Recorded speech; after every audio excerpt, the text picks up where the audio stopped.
तस्य भगवतो अर्हतो सम्मा संबुद्धस्स. अखंड विश्वाला दुःख, भय, रोग मुक्तीचा म्हणजेच निब्बाण सुख प्राप्त करण्याचा मार्ग समजावून सांगणारे महाकारुणिक, विश्ववंदनीय जगद्गुरु तथागत सम्यक संबुद्ध त्यांच्या पावन मुखातून उत्पन्न झालेला पवित्र असा सद्धम्म आणि त्यांचा प्रचार आणि प्रसार करणारा आर्य सावक संघ या त्रिरत्नांना त्रिवार वंदन करते. भारत भाग्यविधाता परमपूज्य बोधिसत्व भारतरत्न डॉक्टर बाबासाहेब आंबेडकर यांच्या अनंत उपकारांना स्मरण करून आज या ठिकाणी त्यांना अभिवादन करते. धम्मसाकच्य समूह मुंबई यांच्या माध्यमातून धम्मपद अट्टकथा व गाथा साप्ताहिक ऑनलाईन मालिका, त्या मालिकेचे प्रमुख मार्गदर्शक आदरणीय दयानंदजी मिसाळकर सर, पाली स्कॉलर व पाली साहित्य व बौद्ध धर्माचे अभ्यासक, त्याचबरोबर धम्मसाकच्य समूहातील आयोजक आणि विशेष करून प्रत्येक साप्ताहिक मालिकेला उपस्थित असणारे सर्व श्रद्धा संपन्न, शील संपन्न उपासक उपासिका, बालमित्र व पाली विभागाचे विद्यार्थी, या सर्वांना नमो बुद्धाय, जय भीम. कार्यक्रमाला सुरुवात करण्या अगोदर सर्वप्रथम आपल्या 3 रत्नांचे अनुसरण करूया. त्यासाठी मी सर्वांच्या वतीने शारदा रामटेके मॅम यांना विनंती करते की त्यांनी आमच्या सर्वांच्या वतीने ती शरण अनुसरण करावे.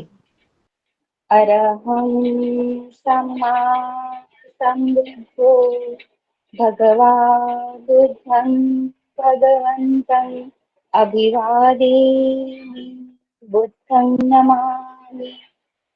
स्वाखातो भगवता धम्मो धम्मं नमस्सामि धम्मं नमामि. सुपटिपन्नो भगवतो सावक संघो संघं नमामि संघं नमामि. नमो तस्स भगवतो अरहतो सम्मा संबुद्धस्स. नमो तस्स भगवतो अरहतो सम्मा संबुद्धस्स. नमो तस्स भगवतो अरहतो सम्मा संबुद्धस्स. बुद्धं शरणं गच्छामि धम्मं शरणं गच्छामि संघं शरणं गच्छामि. द्वितीयं हि बुद्धं शरणं गच्छामि.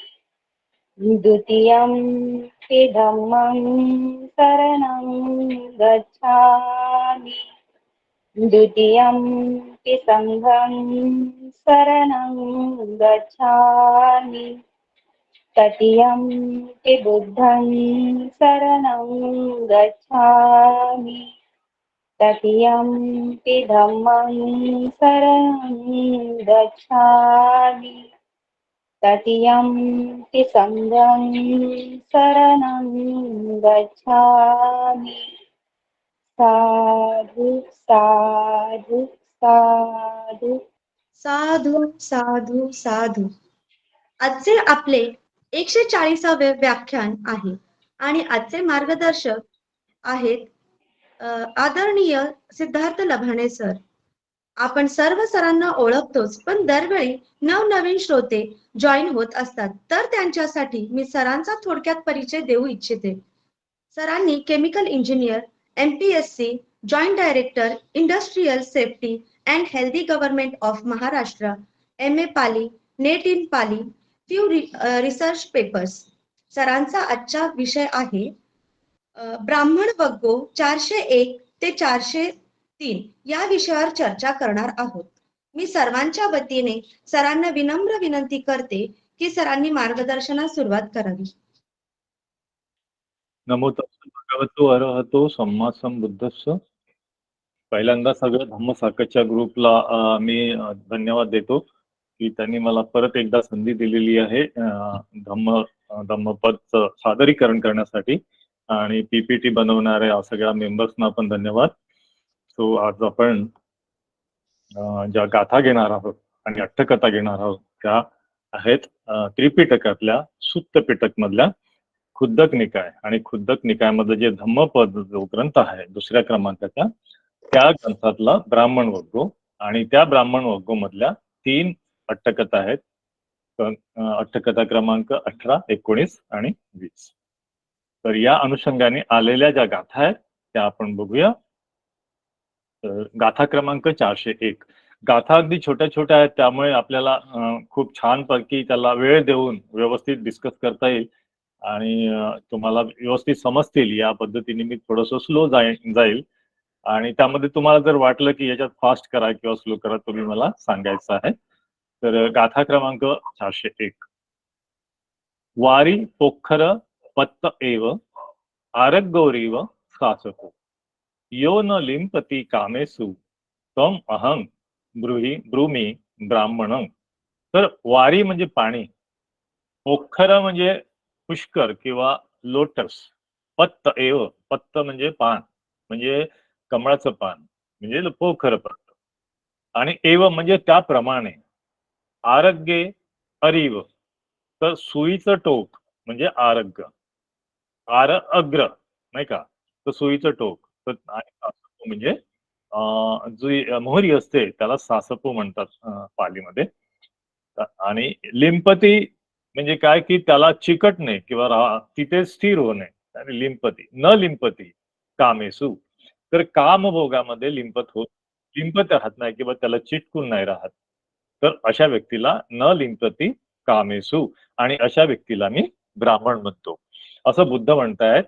तर पूर्ण गाथा जर आपण बघितली तर ज्याप्रमाणे कमळाचं पान त्या पानावरती पाण्याचा एक थेंब जसं टाकला तर तो त्या ठिकाणी स्थिर राहत नाही, तो चटकन गळून पडतो किंवा सुईच्या टोकावर आपण जर मोहरी ठेवली तर ती मोहरी टिकून राहू शकत नाही. त्याचप्रमाणे असाच याची जी उपमा आहे ती कामभोगाच्या बाबतीमध्ये बुद्धांनी दिलेली आहे. तर जो जो व्यक्ती ह्या अशा कामभोगाला अजिबात चिटकून राहत नाही, त्याला थारा देत नाही, अशा व्यक्तीला सुद्धा बुद्धांनी ब्राह्मण म्हटलेलं आहे. आपण या ब्राह्मण वर्ग मध्ये असल्यामुळे आपल्याला या ब्राह्मणाच्या संदर्भात किंवा ब्राह्मणाला कसं म्हणजे ब्राह्मणाच्या व्याख्या आपल्याला बघायला मिळतील. कुठल्या व्यक्तीला ब्राह्मण म्हटलेलं आहे बुद्धांनी हे आपल्याला या पूर्ण ब्राह्मण वर्गामध्ये आपण पाहत आलो आहे आणि या आजच्या 3 गाथा सुद्धा ब्राह्मण कोणाला म्हटलेलं आहे हे आपण बघूया. गाथा क्रमांक 402. तर ही जी गाथा आहे यात म्हटलं आहे यो दुःखस्य पजानाति इदेव खयम अत्तनो पन्न भार विसंयुक्तं तमहं ब्रूमी ब्राह्मण. यो म्हणजे जो, दुःखस्य पजानाति जो दुःखाला जाणतो, दुःखस्य लागला नाही का बुद्धस्य तसं दुःखस्य दुःखाला जाणतो तर नुसता जाणत नाही, पजानाती तो परिपूर्णपणे जाणतो, प्रज्ञेने जाणतो. म्हणून त्याला जास्त स्ट्रेंथ देण्यासाठी त्या शब्दाला जाणण्याच्या ज्या शब्दाला आहे त्याला जास्त डेप्थ मध्ये जर आपण की एखादी गोष्ट आपण जी डिग्री आहे ती जशी वाढवतो तर त्या पद्धतीने हा प लागलेला आहे पजानाती प्रज्ञेने किंवा परिपूर्णपणे जाणतो. आणि इद एव खयम आत्म स्वतःमधला जो खय भाव आहे जो काय म्हणतात त्याला भंगुरता आहे तो जाणतो. आणि पन्न भारंग विसुयुक्त तर पन्न भार म्हणजे भार म्हणजे ओझं आपल्याला माहित आहे, पन्न म्हणजे फेकून देणे, थ्रो आउट द बर्डन म्हणजे पन्न भार विसंयुक्त म्हणजे त्याच्यापासून मुक्त होणे. युक्त हा शब्द माहिती आहे आपल्याला, संयुक्त निकाय तर तो कसा की जॉईंट असतो किंवा कशाला तरी जोडलेला आहे, कॉम्बिनेशन ऑफ. तर हे जे कॉम्बिनेशन आहे तुमचं क्लेशासोबतचं किंवा दुःखासोबतचं किंवा विकारांसोबतचं हे जो फेकून देतो, जो दुःखस्य पजानाती जो दुःखाला परिपूर्ण जाणतो म्हणजे दुःखाचे 4ही जे टप्पे आहेत म्हणजे नुसतंच दुःख जाणत नाही, त्या दुःखाचं कारण सुद्धा जो जाणतो आणि कारण जाणल्यानंतर त्याचा उपाय सुद्धा जाणतो आणि तो उपाय तो तुम्हाला समजूनही देतो. म्हणजे दुःख आर्य सत्य, दुःख समुदय आर सत्य, दुःख निरोध आर सत्य आणि दुःख निरोध गामिनी पटिपदा, ह्या चारही अंगांना जो दुःखाला जाणतो आणि जो स्वतःमध्ये जी भंगुरता आहे ते जाणतो, जे लॉ ऑफ इम्परमनन्स आहे हे जो जाणतो आणि आपल्या विकारांचं क्लेशांचं जो ओझं ते कुठल्याही पद्धतीने ठेवत नाही सोबत, त्याप्रमाणे जो व्यक्ती आहे असा फेकून देणारा व्यक्ती, क्लेशाचं ओझं फेकून देणारा जो व्यक्ती आहे त्याला मी ब्राह्मण म्हणतो. ही गाथा क्रमांक 402. गाथा क्रमांक 403. गंभीर पय्यं मेधावी.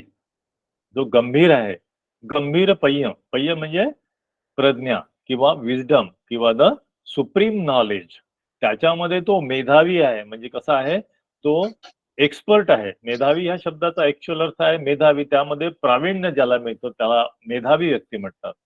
तर गंभीर पय्य मेधावी मग्गा मग्ग अमगस्य कोविदं. मग्ग आणि अमग्ग याला जोडल्यामुळे तो मग्गा झालेला आहे. तर ती ग्रॅमॅटिकल कोड आपण अशी करूया की मग्ग आणि अमग्ग, मार्ग आणि अमार्ग जाणणारा व्यक्ती. तर मार्ग कुठला? तर जो निब्बाणाकडे नेणारा मार्ग, मुक्तीकडे नेणारा मार्ग तो जाणतो आणि अमार्ग सुद्धा जाणतो.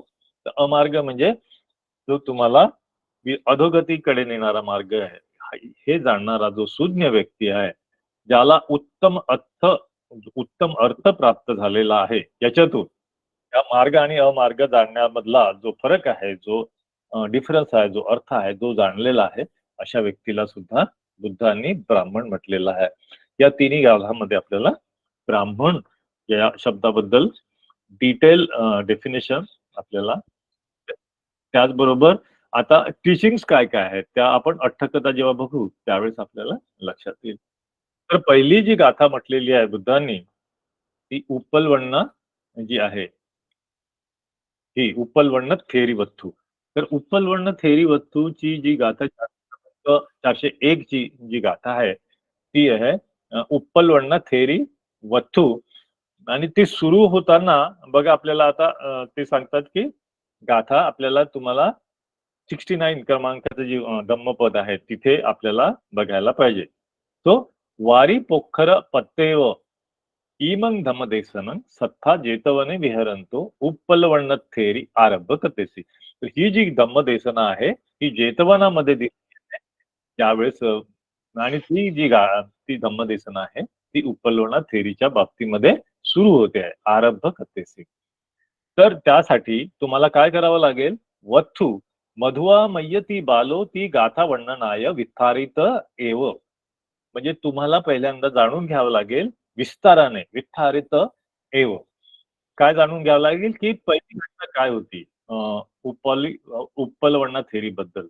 तर म्हणून ती आपण आता गाथा आधी थोडक्यात घेऊया. ही गाथा आपल्याला धम्मपदामध्ये प्रेझेंटेशन झालेलं आहे. काही जणांनी कदाचित नसेल ऐकलेली तर त्यांच्यासाठी हे नवीन म्हणजे एक हे होईल. आणि ज्यांनी ऑलरेडी अटेंड केलेली आहे ही जी वर्स आहे किंवा ही जी अट्टकथा आहे ऐकलेली आहे त्यांच्यासाठी एक रिफ्रेश होईल.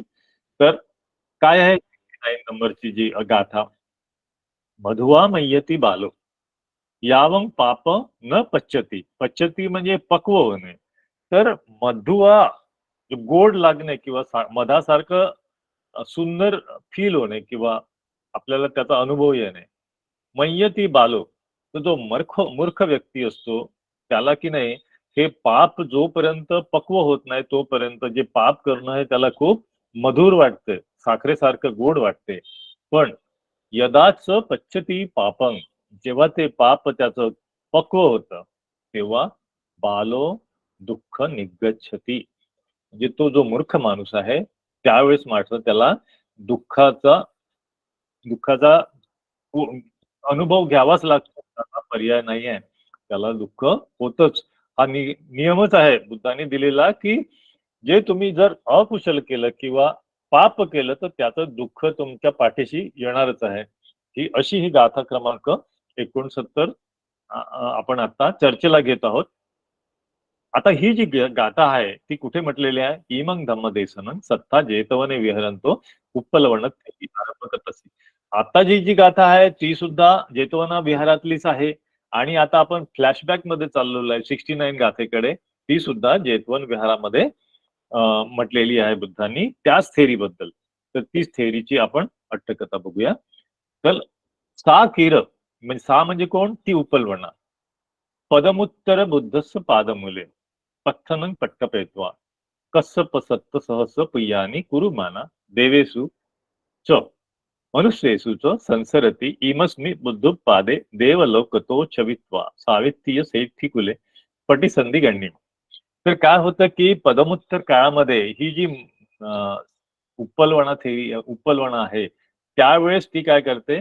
पठ्ठन पट्टपेत्वा ती पदमुत्तर बुद्धांच्या समोर प्रार्थना करते आणि मग सतसहस्र म्हणजे वर्षानुवर्षे किंवा हजारो वर्षे पुण्यकर्म करत राहते. देव आणि मनुष्यामध्ये तिचं पुन्हा पुन्हा संसरण होत राहतं आणि इमस्मी बुद्धपादे या बुद्ध काळामध्ये ती देवलोकामधून असते, ती खूप पुण्यवान असते आणि ती चरित्वा तिथून ती पतन होऊन किंवा तिथून निघून ती श्रेष्ठी कुले पटिसंधी घेणे. श्रेष्ठी कुलामध्ये श्रावस्तीमधल्या श्रेष्ठी कुलात ती एका ठिकाणी पटिसंधी घेते आणि ती जन्मते. ओके. तर नीलुप्प नीलू नील उपल सॉरी नील उपल गब्ब समान वण्णत ताय. तर निळ रंग असलेला उपल म्हणजे उपल वण्णा म्हणजे हा जो उपल आहे हे कमळाचा एक प्रकार आहे. त्याचा कलर कसा असतो, रंग असतो तो निळसर असतो म्हणून त्याला नील उपल सुद्धा म्हटलेलं जातं की निळा रंग असलेलं कमळ. तर अशा नील उत्पल गर्भ ज्याचा गर्भ ज्या कमळाचा गर्भ निळा आहे आणि असा निळा असलेल्या गर्भाच्या वर्णा समान च असा उत्पल वर्णत्वेव. तर या उत्पल वर्ण्यात जे नाव कसं पडलेलं आहे त्या मुलीचं किंवा त्या थेरीचं की त्या वर्ण तिचा तसा असल्यामुळे तिचं नावच ठेवून टाकलं तिच्या आईवडिलांनी उत्पल वर्णा. निळ कमळाच्या वर्णाप्रमाणे असलेला वर्ण असला म्हणून तिचं नाव आहे उपलवण्णा. नामं अकंसू त्यावेळेस ते ठेवण्यात आलं होतं. अथसा वयपत्तकाले सकल जंबुदीपे राजानो च सेठीनो च सेठीस संतिकं सासनं पहिणींसू. काय झालं की वयपत्तकाले म्हणजे आता ती वयात आली आहे. आता वयात आल्यानंतर ती सुंदरच आहे आणि त्यामुळे सकल जंबुद्वीपे या पूर्ण जंबुद्वीपामध्ये राजा लोक किंवा श्रेष्ठी किंवा श्रेष्ठीचे संतिक त्यांची जवळचे नातेवाईक ते काय म्हणायचे? धीतरंग अमाकंग देतू. आता ही तुम्ही मुलगी आम्हाला द्यावी, आम्हाला मला तिच्याशी लग्न करायचं म्हणजे प्रत्येक जण मागणी घालायचं तिला. अपह्यणंतो नामंग नावसी. आता यांचा या वडणीच्या वडिलांची पंचायत झाली की नाही कोणाला म्हणतात, राजाला नाही म्हणायचं म्हणजे ते खूप मोठं संकट आहे. श्रेष्ठी म्हणतायत मला द्या तुम्ही मुलगी. तो एक म्हणजे एक ते संकटात सापडले की आता काय करायचं. मग ततो सेठी चिंतेसी. मग तिचे वडील विचार करतात की अहम संबेन्सन मनंग आहे तू न सक्कीसामी. मी प्रत्येकाचं मन काही राखू शकत नाही किंवा सगळ्यांना मी कन्व्हिन्स नाही करू शकत. मग उपायम पनम एकं करिसामी. आता याच्यामध्ये मी काय करणार आहे त्याच्यावरती उपाय करणार आहे. कुठला उपाय करणार आहे? धीतरंग पक्कोसा पेतवा. मग तिने त्या वडिलांनी काय केलं त्या उपलवणीला बोलावलं पक्कोसा पेतवा आणि काय म्हणाला अम्म तबजी तुम सख्खीच असे म्हणजे माझी मुली त्यावेळेस मुलीला पण अम्म म्हणायचे बघा. तर आणि मुलगी बघा त्याला ताता म्हणते आणि काही ठिकाणी बहीण भाऊ सुद्धा तात म्हटलेला आहे एकमेकांना. त्यावेळेस तसं ते ऍड्रेसिंग होतं एकमेकांना संबोधन अम्म तात भाता असं. तर तस्स एव तस्सा पश्चिम भाविकता तं वचनं सीसे आसितं सत पाक तेल विय अहोसी.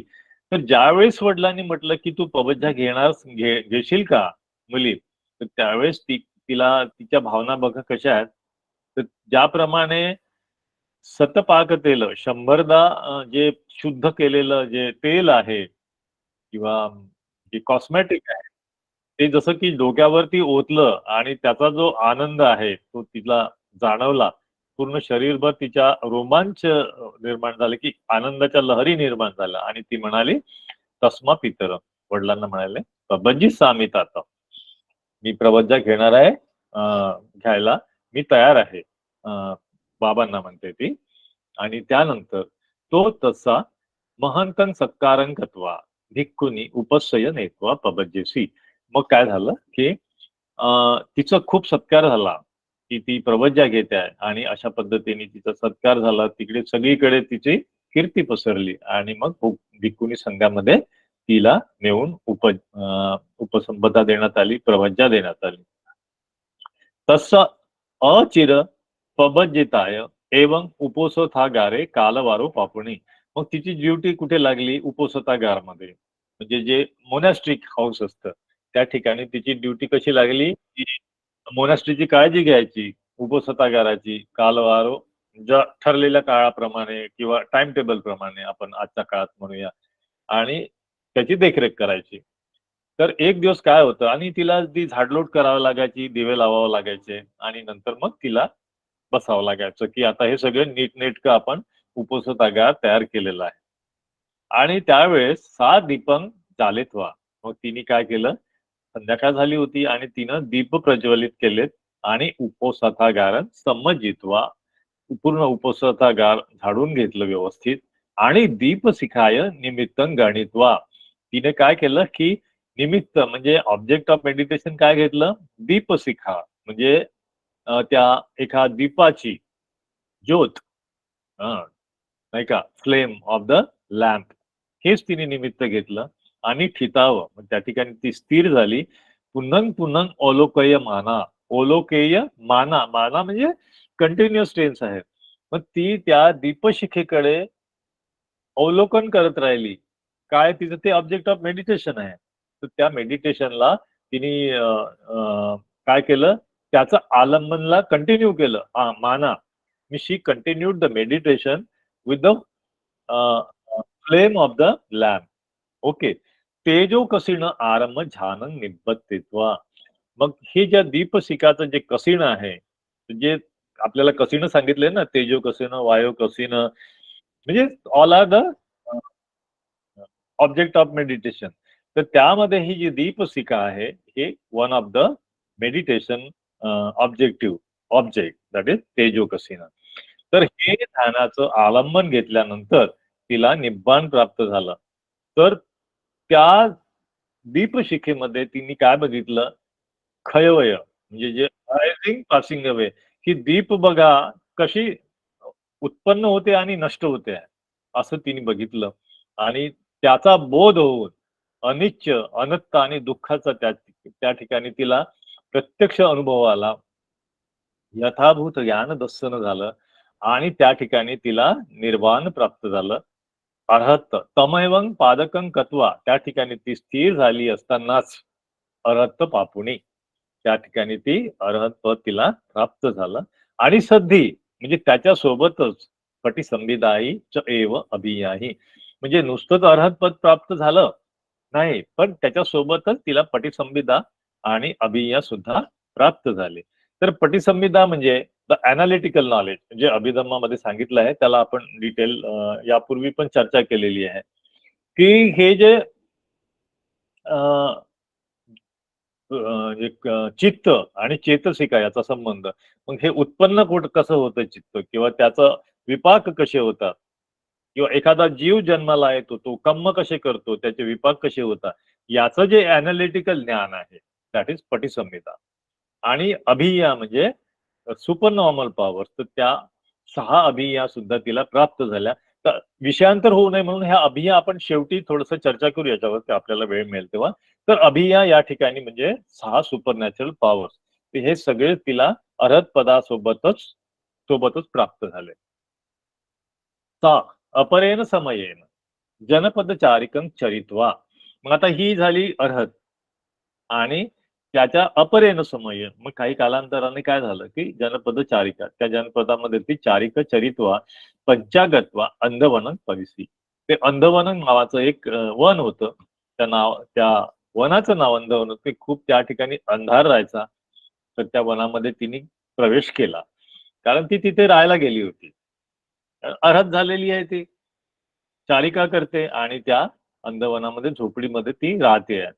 तर बघा, तथा भिक्खुनीनं अरण्य वासो अपठ्ठित होती तदा, म्हणजे त्यावेळेस भिक्खुनींनी अरण्यवातामध्ये अरण्यामध्ये राहण्याची कुठलीही बंदी नव्हती. हे महत्वाचं वाक्य आहे की पुढे काय घडतं ते तुमच्या लक्षात येईल, की त्यावेळेस तशी कुठलंही बंधन नव्हतं. आपल्या विनयामध्ये तसा काही नियम नव्हता की भिक्खुनींनी कुठे राहावं. ते अरण्यात राहिली. अथसा तत्थ कुटिकंकत्वा, तिथे तिने कुटिक बनवली आणि मंचकं पय्यापेत्वा, तिचं ते बिछाना होतो तो पसरला. साणिया परिखित्तिंसु, साणिया म्हणजे जे गोंडपाट किंवा जे जाड कपड्याचे जे कर्टन्स आहेत. साणिया म्हणजे असे आपण साईडला अडकवून ठेवतो की खिडकीतून वारा उजेड घेऊ नये किंवा आपल्याला पाहिजे तर पाऊस येऊ नये, त्यासाठी खिडकीला जे आपण कर्टन्स लावतो तर त्याला म्हणायचं सानिया. आणि ते सगळे लावले तिने व्यवस्थित. आणि सावित्रीय पिंडाय पविसित्वा निखमी, मग ती श्रावस्तीला पिंडपातासाठी निघून गेली निखमी. आता काय झालं की मातुल पुत्तो, तो तिचा भाचा जो आहे, मातुल पुत्तो आईच्या भावाचा मुलगा, मातुल पुत्तो. ओके. पनस्सा नंद मानवो नाम गीत कालो पठ्ठाय पटिबद्ध चित्तो. तर गीत काल तो म्हणजे ज्यावेळेस ती अनमॅरिड होती, म्हणजे ज्यावेळेस तिने प्रवचन घेतलेली नव्हती, तर त्यावेळेस पासूनच तो पटिबद्ध चित्त होतो. म्हणजे तिच्यावर त्याची वाईट नजर होती आणि तिच्याशी तो म्हणजे एका वाईट याने दृष्टीने अटॅच झाला होता, वासनेने अटॅच झाला होता आणि तेव्हापासून तो तिला मॉनिटर करत होता. तर सो तसा आगत भाव सुत्वा थेरिया आगमनतो पुरेतरम एवं अंधवनं गत्वा. तर त्यांनी मॉनिटर केलं तिला, तिचं निरीक्षण केलं की ती आता पिंडपातासाठी गेलेली आहे. आणि त्यावेळेस तो काय करतो, अंधवनं गत्वा, मग तो जातो त्या अंधवनाच्या घरी आणि कुटिकं पविसित्वा, त्या कुटीमध्ये तो प्रवेश करतो. एट्टा मंचके निलिनो थेरिया आगंत्वा. आता निलिनो म्हणजे तीस, उपलवना, ती निळा रंग असलेली थेरी म्हणजे या ठिकाणी निलिनो थेरिया. हेट्टा मंचके म्हणजे तिने जो बिछानाचं जे बेड होतं त्याच्या खाली काय केलं, तो द्वार पिधाय म्हणजे दरवाजा बंद केला आणि मंचके निसिन्नमत्ताय बही आतपतो आगतता चक्षुपते अंधकारे अविगत एव हेट्टा मंचकतो. तर त्यांनी काय केलं, सगळं अंधार करून टाकला, दार बंद करून टाकलं आणि आतमध्ये तो लपून बसला बेडच्या मागे. तर मग काय होतं की ती आली, थेरी येतात, उपलवना थेरी येतात आणि मग ती बघते की मंचकं अभिरुह्य मा नस्सी बालन मा नस्सी बाला. तर त्यावेळेस काय होती, ती थेरी आल्याबरोबर तो काय करतो, त्या मंचकातून बाहेर येतो आणि मग काय करतो, निश्चिन्न मत्ताय बही आतपतो आगतता. आता ती आली आतमध्ये आणि आल्यानंतर चक्षुपते अंधकारे, आता ती उजेडातून आल्यामुळे तिला काही दिसत नव्हतं. एकदम आपण अंधारात त्या खोलीत गेल्यावर आपल्याला दिसत नाही, तशीच तिची परिस्थिती झाली आणि एकदम त्यांनी तिच्यावर झडप घातली. तर ती म्हणते की मानसीवाला, मूर्ख माणसा, माझा नाश करू नकोस, मला नासवू नकोस. ती थेरिया वार्य मानव अभिभवित्वा अत्तना पथित कम्मकत्वा पाय. पण जो मातुल पुत्र असतो, तो काही ऐकत नाही आणि त्याचं ते हीन कर्म करून तो तिथून कत्वा पायासी, तिथून तो निघून जातो. मग अथ्थस निघून जात नाहीये, तो तिथेच आहे. म्हणजे ते काम त्याने, ते जे हीन दर्जाचं काम त्यांनी केलेलं आहे. आणि मग अथ्थस अगुणं धारेतू असत्कोंती विय महापृथ्वी द्वेधाभिजी. तर हे जो निर्गुण आहे, हे जी वाईट कृत्य त्याच्या हातून घडलेलं आहे, ही जी पृथ्वी आहे, हे हे जे वाईट कर्म आहे, हे अगुण आहे, ही काय झाली, त्या वाईट कर्मामुळे द्वेधाभिजी म्हणजे तिचं ध्वनी धरती भंग झाली आणि तो पथवी पविट्रो गंत्वा महाअविचिम्मी एवं निब्बती. मग तो त्या पृथ्वी फाटून त्या ठिकाणी तो गडप झाला आणि महाअविची नरकामध्ये तो परत उत्पन्न झाला. तर इकडे काय होतं मग, खेरीपी तम अथंग भिक्कुनी आरुचिसी. मग ही जी घटना आहे तिने कोणाला सांगितली? भिक्कुनींना सांगितली. सोबतच्या भिक्कुनींना नंतर सांगितली, आरुचेसी. ओके. आणि ही गोष्ट मग भिक्कुनींनी भिक्कुनियो भिक्कुनंग एतमत्तंग आरोचित. याचा हे सुद्धा ही जी घटना आहे किंवा एतम अर्थ याचा अर्थ किंवा या घटनेचा सारांश ते भिक्खूंना सांगितला. भिक्खूंना. ओके. आणि भिक्खू भगवतो आरोचयिन्सु. मग या भिक्खूंनी तथागतांकडे याची पूर्ण स्टोरी सांगितली किंवा अशी अशी घटना घडली आहे याचं वर्णन केलं. आणि तंग सुतवा, मग आता हे बुद्धांपर्यंत ही गोष्ट पोहोचलेली आहे. आणि तंग सुतवा सत्ता भिक्खू आमंत्रित्वा. मग त्यांनी काय केलं की सगळ्या भिक्खूंना बोलवून घेतलं आणि मग काय म्हटलं, भिक्खवे भिक्खू भिक्खुनी उपासक उपासिकासु यो कोची बालो पापकम्मं करोती.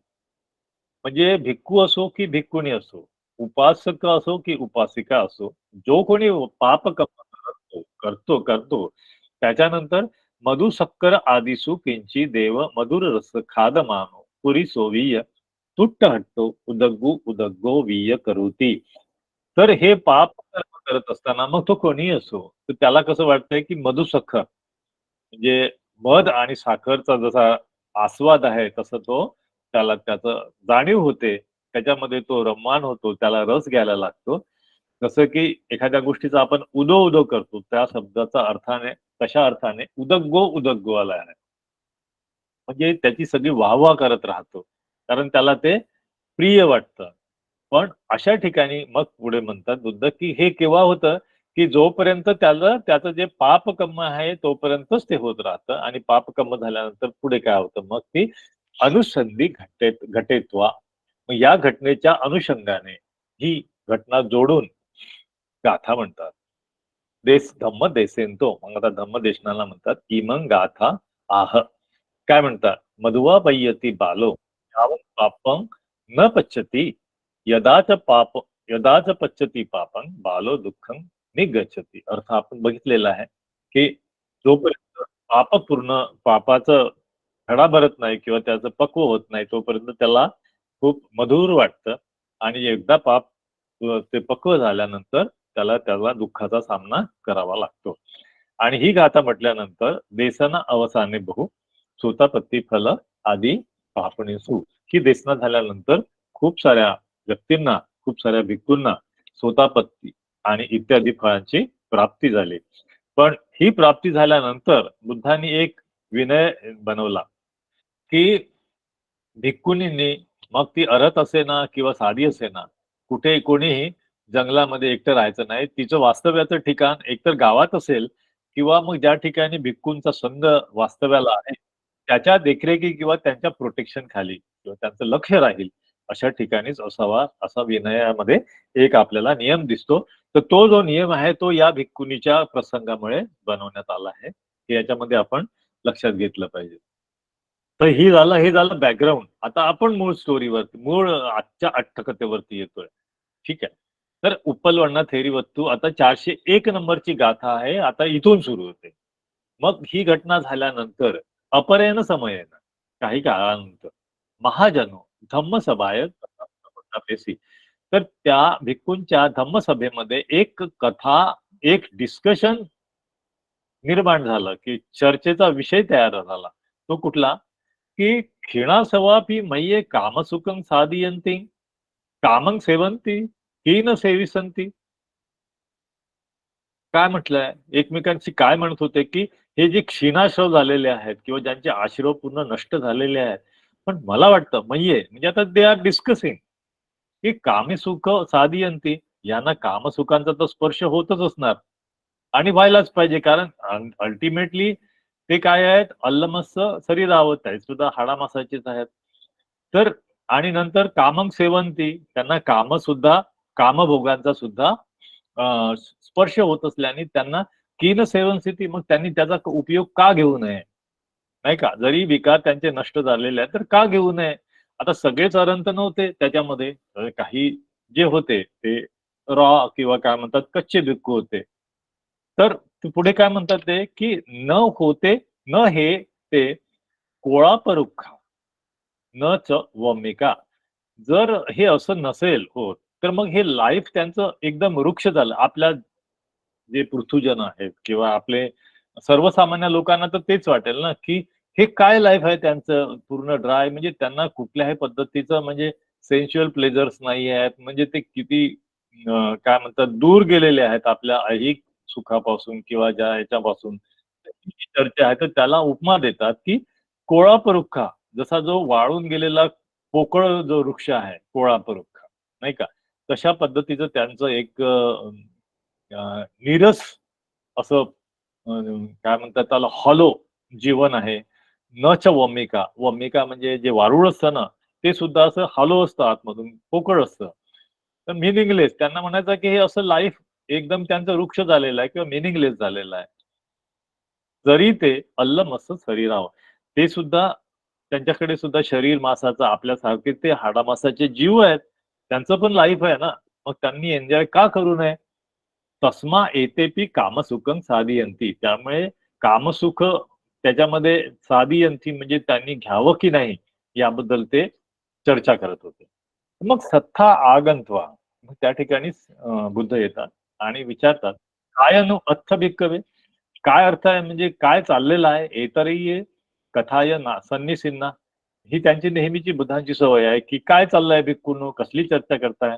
तर त्यावेळेस मग ती पुच्छित्वा, मग ते असं विचारल्यानंतर ते भिक्खू सांगतात, की अशा-अशा पद्धतीचं आमची चर्चा सुरू आहे.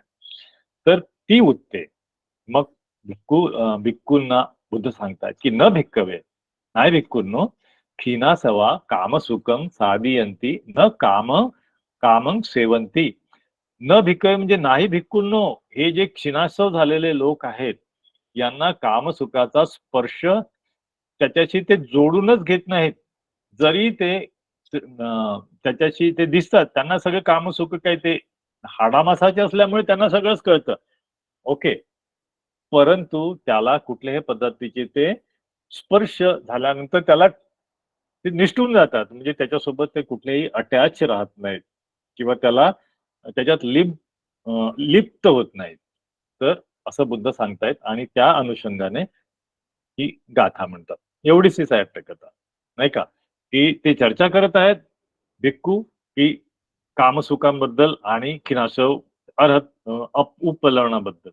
तर त्याबद्दल बुद्ध सांगत आहेत, की यथा ही पदुमपत्ते, ज्याप्रमाणे पदुमपत्ते कमळाचं जे पान आहे त्याच्यावरती पतित उतक बिंदू न लिंपती न संतती विनीत वत्तित्वा पण पतत्तेव, म्हणजे असं टाकल्याबरोबर पडल्याबरोबर तो जो पाण्याचा बिंदू आहे तो घसरून बाजूला जातो.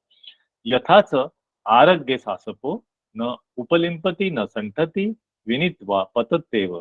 म्हणजे जसं आपण मोहरीचा दाना जर आपण सुई तो क्षणात सुद्धा तिथे राहणार नाही, तो गळून पडेल, निघून जाईल आणि अशाच पद्धतीचं क्षीणासवांचं चित्त असते. ते कधीही दुविधोपी कामो न लिंपती. ते कधीच दुविधेमध्ये नसतात आणि कुठल्याही कामामध्ये ते लिप्त होऊ शकत नाहीत. अनुसंधी घटेत्वा, ती अनुसंधी घटेत्वा धम्म देसेंतो इमं गातं आह. तर अशी ही जी या घटनेला जोडून अनुसंधी घटेत्वा, या घटनेच्या अनुषंगाने त्या घटनेला जोडून बुद्ध ही गाथा म्हणतायत. ही आपली पहिली गाथा आहे.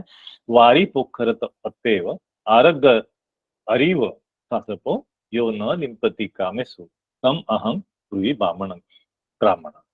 तर ही गाथा आपल्याला व्यवस्थित समजलेली आहे असं म्हणायला हरकत नाही. आणि देसनावसाने ही गाथा झाल्यानंतर बहु सोतापत्ती फल आदिनी पापनिसु, या ठिकाणी सुद्धा खूप साऱ्या व्यक्तींना सोतापत्ती इत्यादी फलाची प्राप्ती झाली आणि अशा पद्धतीने उपलवनाथी वस्तूची ही जी 18वी गाथा आहे या वग्गातली, या ठिकाणी ही पूर्ण होते. पुढची गाथा आपण बघूया. 402 क्रमांकाची गाथा. अर्थ आपण बघितलेलाच आहे. परत एक फक्त गाथा वाचतो.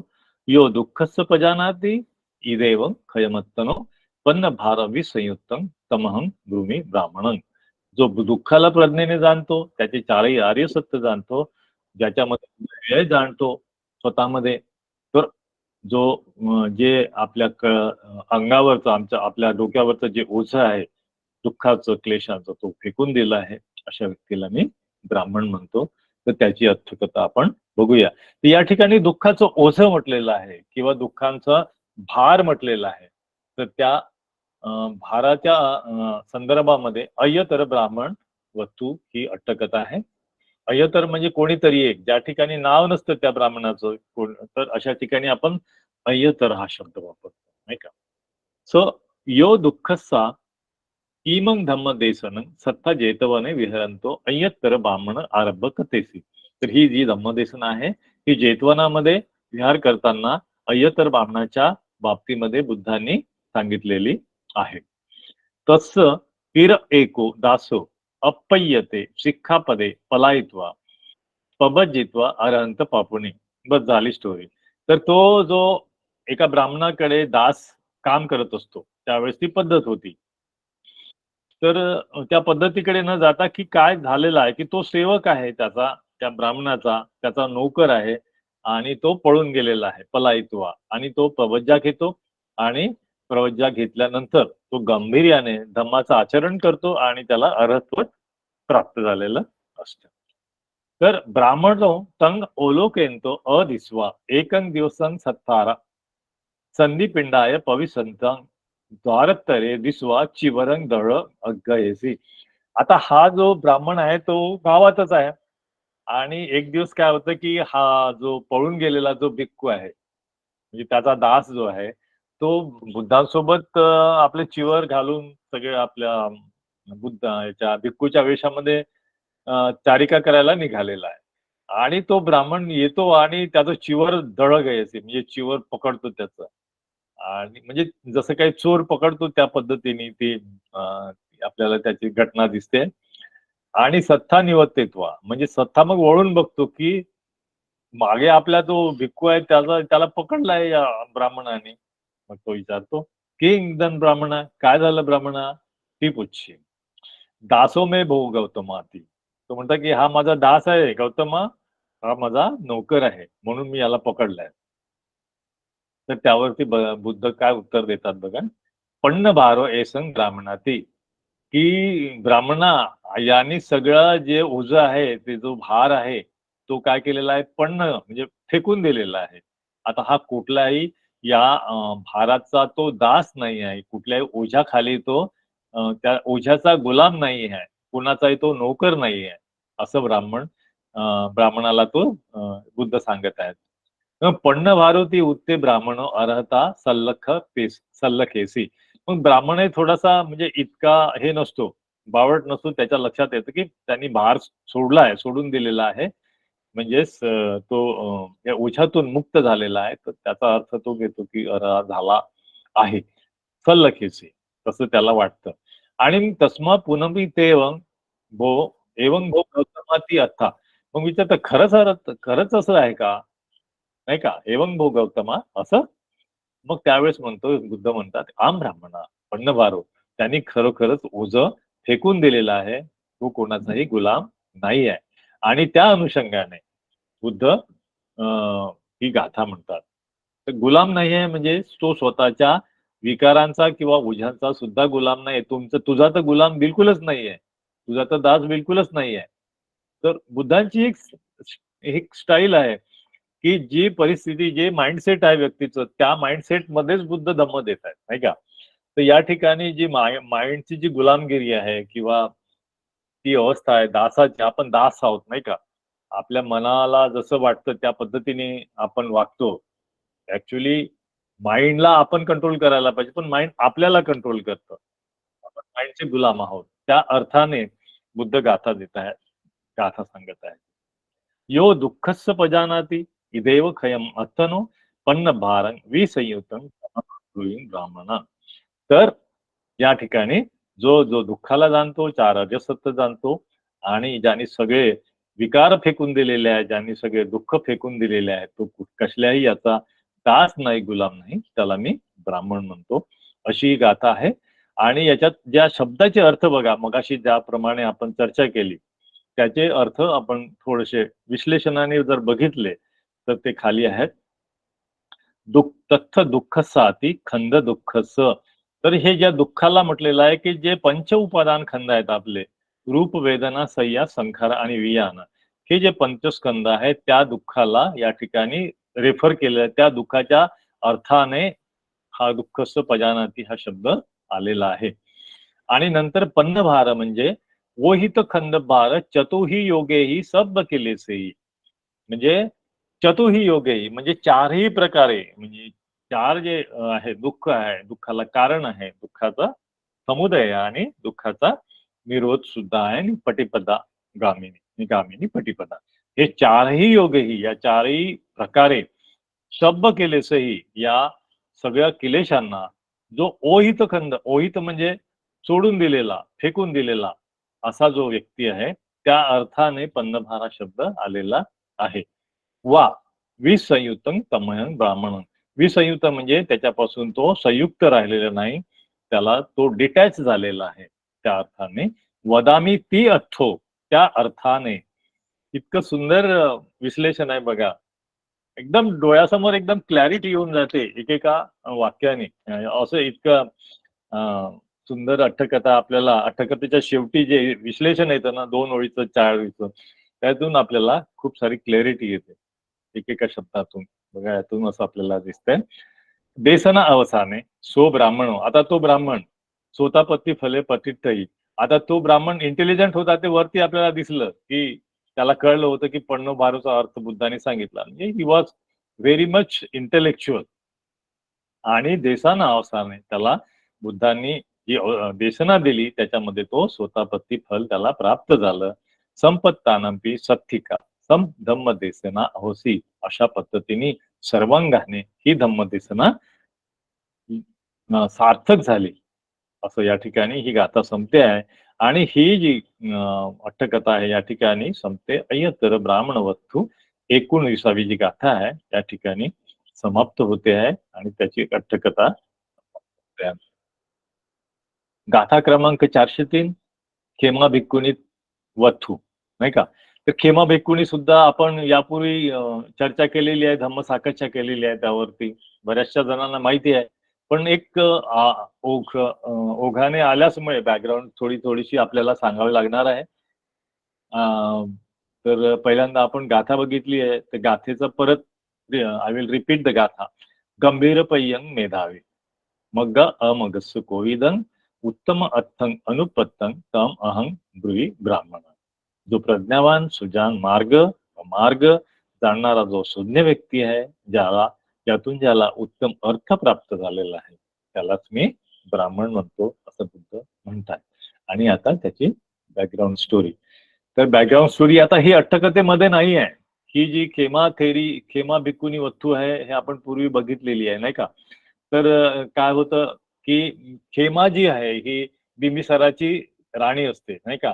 आणि ती अति सुंदर असते. सगळ्यांना हे मुद्दामून ही स्लाइड दाखवतोय आपल्याला, आपल्या पीपीटी तयार केलेली. म्हणजे खूप आभारी आहे मी त्यांचा, खूप कौतुक करतो मी.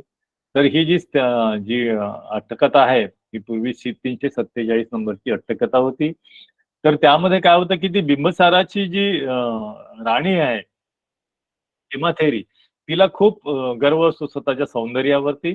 आणि गर्व असल्यामुळे मग ती काही, आणि तिला माहिती असतं की बुद्ध सौंदर्यावर टीका करतात की हे सौंदर्य तुम्ही याचा फालतू म्हणजे अभिमान बाळगू नका, किंवा हे सौंदर्य कसं आहे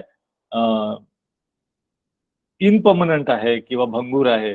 त्यामुळे तिला असं वाटत असतं की मी जर त्यांच्या समोर गेली, बुद्धांच्या समोर, तर ते सुद्धा मला अशाच पद्धतीने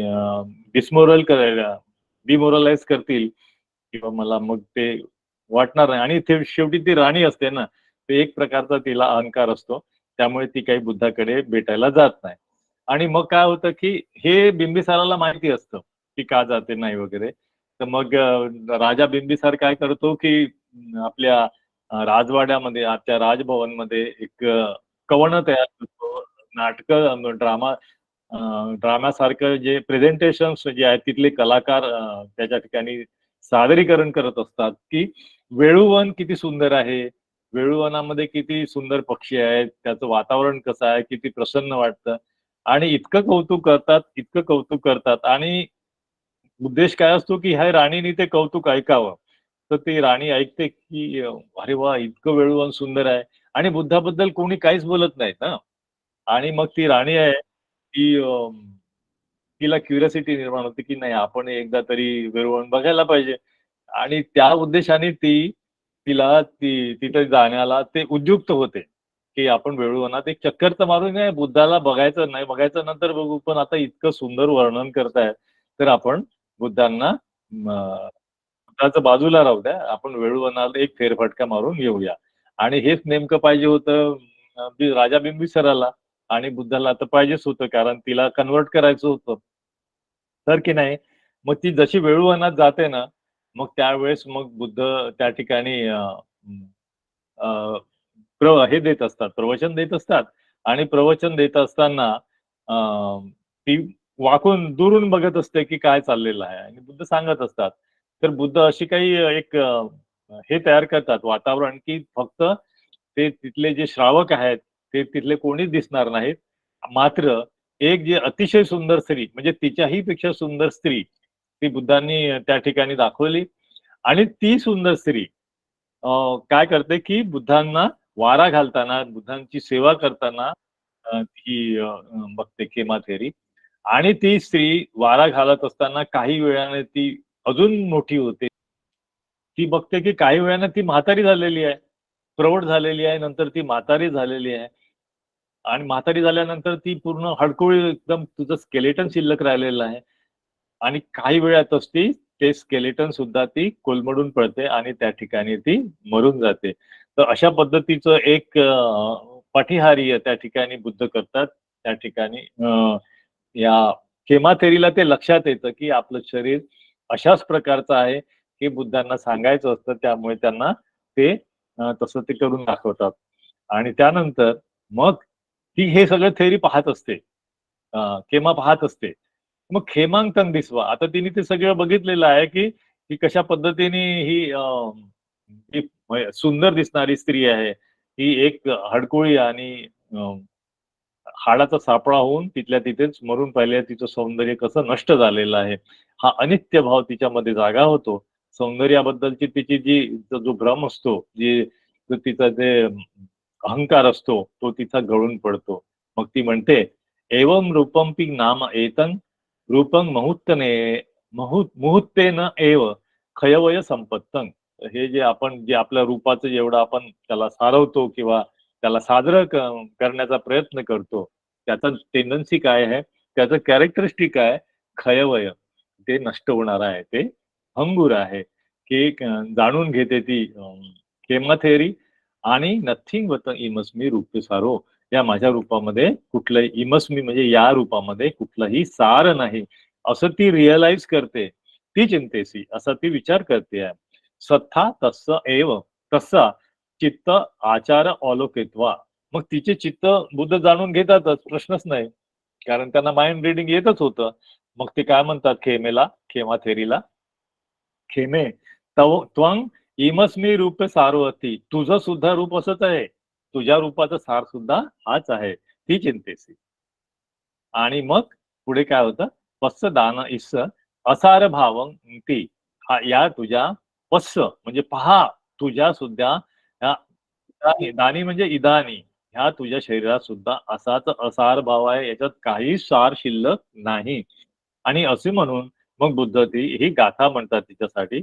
आतुरं असूचन हुती पस्सखेमे समुच्चयन. हे तुझं शरीर आहे पूर्ण अशुचीनी लोटपोट भरलेलं आहे. तुझ्या शरीरामध्ये रक्त, मांस, मलमूत्र याने पूर्ण भरलेला आहे. अशुचीनी भरलेला आहे. पस्सखेमे समुच्चय. याचा समुच्चय बघ तू. हे सगळं कलेक्शन बघ. ह्या सगळा ज्या शरीरात जे भरलेले जे 32 अशुभ आहेत ते तू बघ. पुंगरतंग, पग्गरतंग हे सगळे ओघळतात तुझ्या शरीरातून. पग्गरतंग पसरतात. पालानंग अभिपत्तितंग. मूर्ख व्यक्ती काय करतो? ह्या अशा शरीराला अभिपत्तितंग त्यालाच शृंगार करत राहतो, त्यालाच जास्तीत जास्त त्याच्याकडे लक्ष देतो, त्याला सवरत राहतो, त्याला सजवत राहतो. आणि हे ऐकल्यानंतर ही जी खेमाथेरी आहे ती त्याच ठिकाणी अर्हतपद तिला प्राप्त होतं. असं हा बॅकग्राऊंड स्टोरी असलेली जी ही खेमाथेरी आहे, नाही का? तर ह्या खेमाथेरीची भिक्खुनी वत्थू आता आपण ह्या 403 गाथामध्ये बघत आहोत. आणि ती ती गाथा आहे. तर ही देसना, आता ही घटना झालेली आहे पूर्वी, आणि आता ही जी खेमा आहे ही भिक्खुनी झालेली आहे. व्यवस्थित ती तिचं लाईफ सुरू आहे. आणि तिला सुद्धा ज्या विद्या आहेत, मगाशी ज्या आपण बघितलेल्या का अभिया आहेत, त्या सुद्धा तिला प्राप्त झालेल्या असतात. ती उडू शकते किंवा इतर तिचे जे सुपर नॉर्मल पॉवर्स आहेत त्या तिला मिळालेल्या असतात. मग पुढे काय होतं की हिमंग दम्मदेसनं सत्फा विज्य कुटे विहरंतो खेमंग नामंग भिक्खुनी आरंभ कपिसी. काही काळानंतर गिज्जूकुटे पर्वतानंतर भिक्खू बुद्ध विहार करत असताना त्यावेळेस खेमाथेरीच्या बाबतीमध्ये काय होतं ते आता इथे आपण बघत आहोत. एकं दिवसही, एका दिवशी पठम याम रात्रीच्या पहिल्या प्रवारात याम समनंतरे सक्को देवराजा शक्र राजा परिसाय सद्दिंग आगंत्वा, त्याच्या परिषदेसोबत त्यांच्या पूर्ण लवाजम्यासोबत आगंत्वा सत्तू संतिके सारणीय धम्म कथन सुनंतो निसिदी. तर शक्क देवराजा त्या बुद्धांसमोर पहिल्या यामामध्ये बसलेला असतो आणि ती धम्मकथा ऐकत असतो. आणि त्यावेळेस तस्मिखने खेमा भिक्खुनी सत्तारंग पसिसामी, त्यावेळेस खेमा भिक्खुनीला वाटतं की मी सत्ताला बघितलं पाहिजे, बुद्धाला बघावं, मी बघणार. ती आगंतवा, मग त्या त्या विचाराने ती तिथे येते आणि सक्कं दिसवा आकाशे सीटावं सत्तार वंदित्वा. मग ती काही खाली बुद्धांपर्यंत येत नाही, मग आकाशे ठितावं, मग ती आकाशामध्ये स्थिर होते आणि तिथे ती वंदन करते बुद्धांना आणि निवडती. तिथूनच ती परत जाते की आता यांना आपण डिस्टर्ब नाही केलं पाहिजे. शक्कर देवराजा बसलेला आहे आणि त्यांचं ते धम्मदेसना सुरू आहे. आणि हे बघतो मग तो सक्क देवराजा की तंग दिसवा, सक्को तंग दिसवा.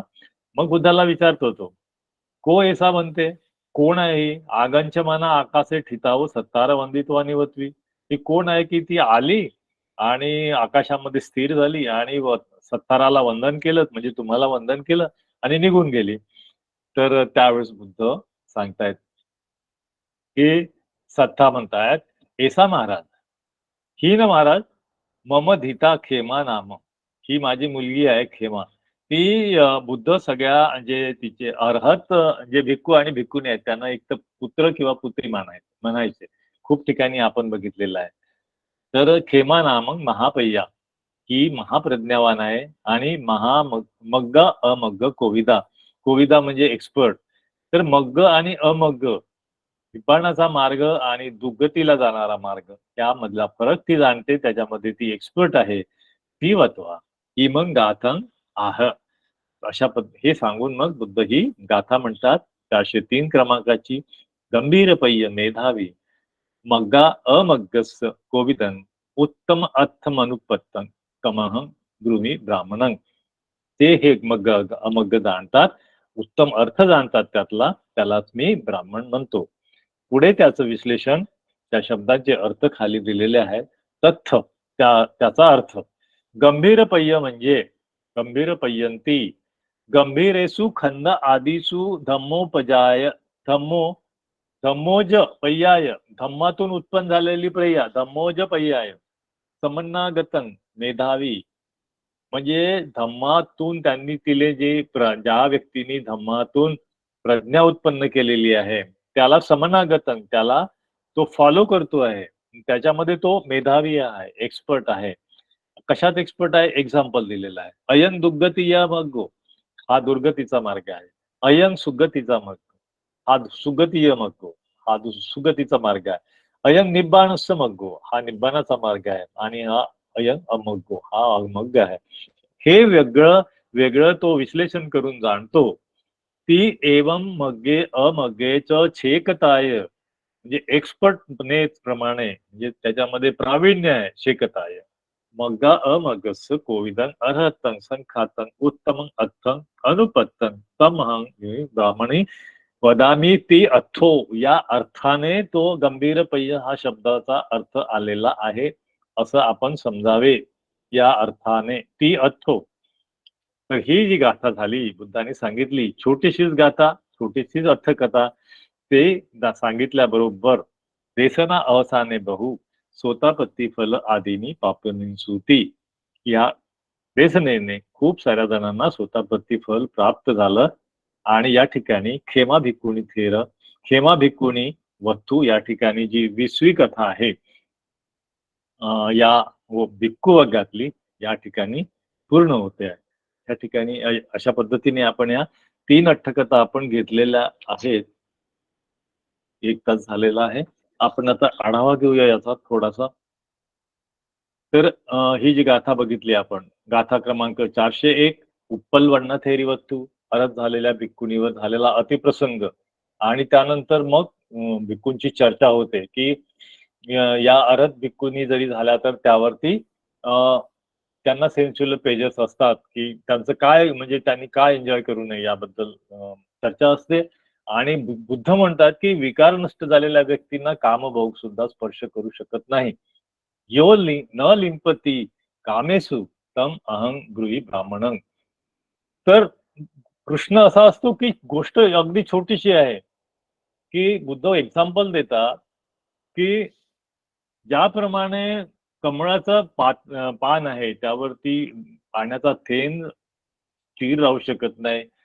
मोहरीचा दाणा जो आहे तो सुईच्या टोकावर स्थिर राहू शकत नाही. हे असं का घडतं? ते समजून देतात की तुम्ही म्हणता तसं नाही आहे की यांना ते जे सेन्शुअल प्लेजर्स आहे यांना ते का डिटॅच होतात, त्यांच्याबद्दल ते का अनासक्त असतात. त्याचं कारण असतं की जर आपण अभिधम्म बघितला, अभिधम्मामध्ये आपल्याला लक्षात येतं की जो नॉर्मल व्यक्ती आहे, जे चर्चा करणारे भिक्खू आहेत किंवा पुथुजन आहेत, आपण लोक आहोत, आपल्याला चित्त असतात 54 चित्त असतात, राईट? म्हणजे कामावचर जे म्हणतो आपण, कामभूमीमध्ये राहणारे जे लोक आहेत, तर त्यामधले त्या 54 चित्तामध्ये 12 चित्त असे असतात की ते पूर्ण विकारानेच पूर्ण ते बरबटलेले असतात. का म्हणजे आसक्ती, द्वेष आणि डिल्युजन म्हणजे अविद्या. तर त्याच्यात 3 डिवाइड केलेला राग, दोष, मोह, राईट? तर राग 8 प्रकारचे जे चित्त आहेत, ते रागाचे चित्त आहेत, आसक्तीचे चित्त आहेत. नंतर 2 जे चित्त आहेत ते मोहाचे चित्त आहेत. सॉरी द्वेषाचे 2 आणि नंतर मोहाचे, डिल्युजनचे हे 2 म्हणजे असे झाले 8 आणि 2 10 आणि 2 12 चित्त. ह्या 54 चित्तापैकी हे जे 12 चित्त आहेत ना, हे आपल्याला या सेन्शुअल प्लेजर्स मध्येच गुंतवून ठेवतात. म्हणजे हे प्रत्येकाचं म्हणजे हे कॅरेक्टरिस्टिक आहे. कामावचर पुथुजनांचं हे कॅरेक्टरिस्टिक आहे. आणि विशेषतः ह्या 54 चित्तापैकी जे 12 चित्त आहेत, यातच आपण राहत असतो. तुमच्याकडे बाकीचे चित्त आहेत. रिमेनिंग देर आर 42 चित्त. त्याच्यामध्ये कुशल चित्त आहेत खूप सारे. आता आपण त्या डिटेलमध्ये नाही जाऊ. आपण या ज्या गाथेच्या अनुषंगाने बघणार आहोत, की हे जे चित्त आहेत ना, हे आपल्या कामाविचाराचे लोकांमधले जे 12 चित्त आहेत, ते चित्त ही जी उपलवना थेरी आहे, तिच्याकडे नसतातच. कारण ती अरहत झालेली आहे.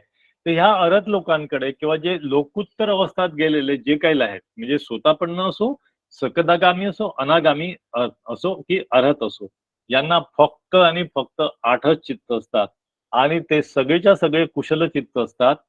याच्यामध्ये कुठल्याही पद्धतीचं त्यांनी कितीही म्हणजे त्यांच्यावरती आक्रमण झालं सेन्शुअल प्लेजरचं, त्यांना एक्नॉलेज होत नाही अशातला भाग नाहीये. दे आर सुपर ह्युमन बिंग्स आपण म्हणू शकतो एक इन जनरल लँग्वेज मध्ये, की त्यांना हे वृक्ष वाटण्याचं काही कारण नाही आहे की हे कामभोगाचं जीवन आहे, हे नसल्यामुळे ते वृक्ष होत नाहीत. उलट हे जे त्यांचे जे 8च चित्त असतात, ते 8 चित्त म्हणजे सगळे कुशल चित्त असतात. त्यामध्ये जे जे ब्रह्मविहार आहेत, जे कुशल चित्ताने मैत्री, करुणा, मुदिता आणि उपेक्षा याच्यामध्येच ते वावरतात आणि त्यामुळे ते सुख, ते अंतिम सुख जे आहे, ज्याला आपण परम सुख असतो, त्या सुखामध्येच ते विहार करत असतात. त्यामुळे आपण असं कधीच म्हणजे ते समजायला नाही पाहिजे की ते वृक्ष लाईफ जगत आहेत. उलट ते सगळ्यात जास्त सुखामध्ये हे असतात, जे जे सगळ्यात सुप्रीम सुख म्हटलेलं आहे, निब्बाण सुख, परम सुख, त्या सुखामध्ये ते असतात. तर हे या गाथेतून आपल्याला दिसून येतंय.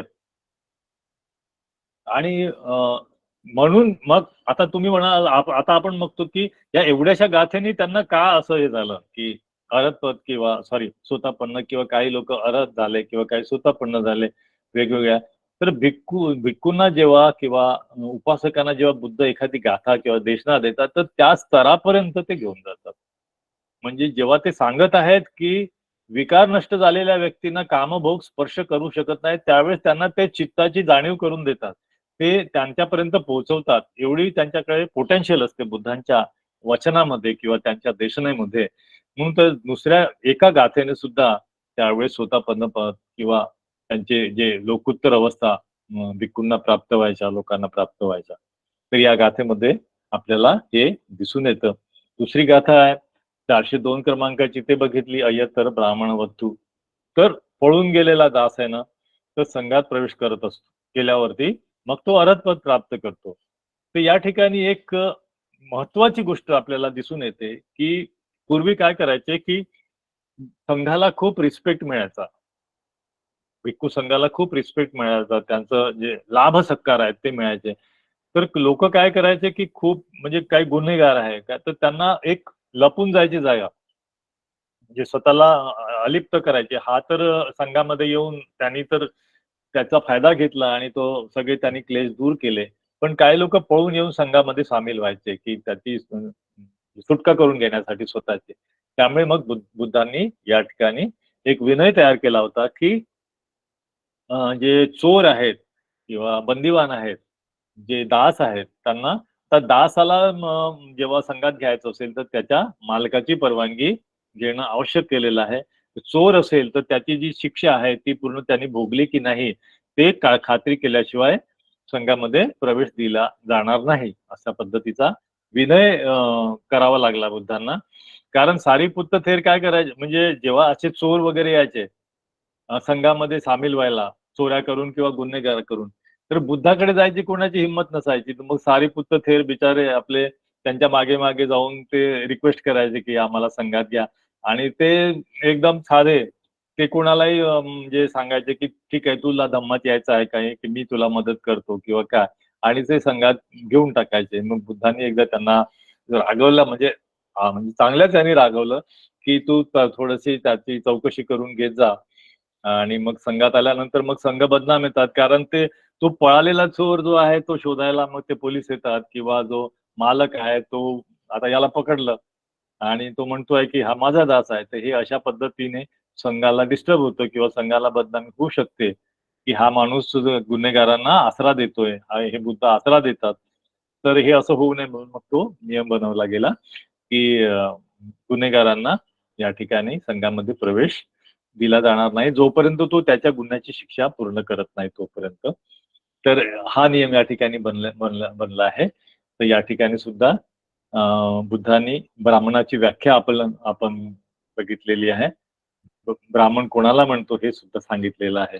गाथा क्रमांक 403 यामध्ये खेमा थेरी भिक्खू आता जस्ट आपण बघितले की आकाशातून वंदन करणारी जी आहे तिला अभिया प्राप्त झालेली आहे, त्याबद्दल जेव्हा चर्चा होते, त्यावेळेस विचारणा होते, त्यावेळेस बुद्ध त्याला सांगतात की ही जी व्यक्ती आहे त्यांनाच मी ब्राह्मण म्हणतो की ज्यांना मग्ग आणि अमग्ग यामध्ये जो फरक जाणवतो, फरक समजतो आणि त्यामध्ये जे कोविद आहेत, एक्सपर्ट आहेत, त्यांनाच मी ब्राह्मण म्हणतो. अशा 3 गाथा आपण बघितल्या. एक फक्त राहिलेली आहे यामधली गोष्ट, ती म्हणजे अभिया. मी एक सुरुवातीला म्हटलेलं होतं की अभिया आणि पटिसंहिता हे काय आहेत? तर हे आपण थोडंसं बघूया. तर पटिसंहिता जी प्राप्त होते ना, हे सगळे बाय प्रॉडक्ट्स आहेत. म्हणजे ही मेन उद्देश नसतो याचा. पण ध्यान केल्यामुळे जे सुपरनॉर्मल पॉवर्स आपल्याला त्यातूनच प्राप्त होत असतात. पण तो ध्यानाचा उद्देश नसावा.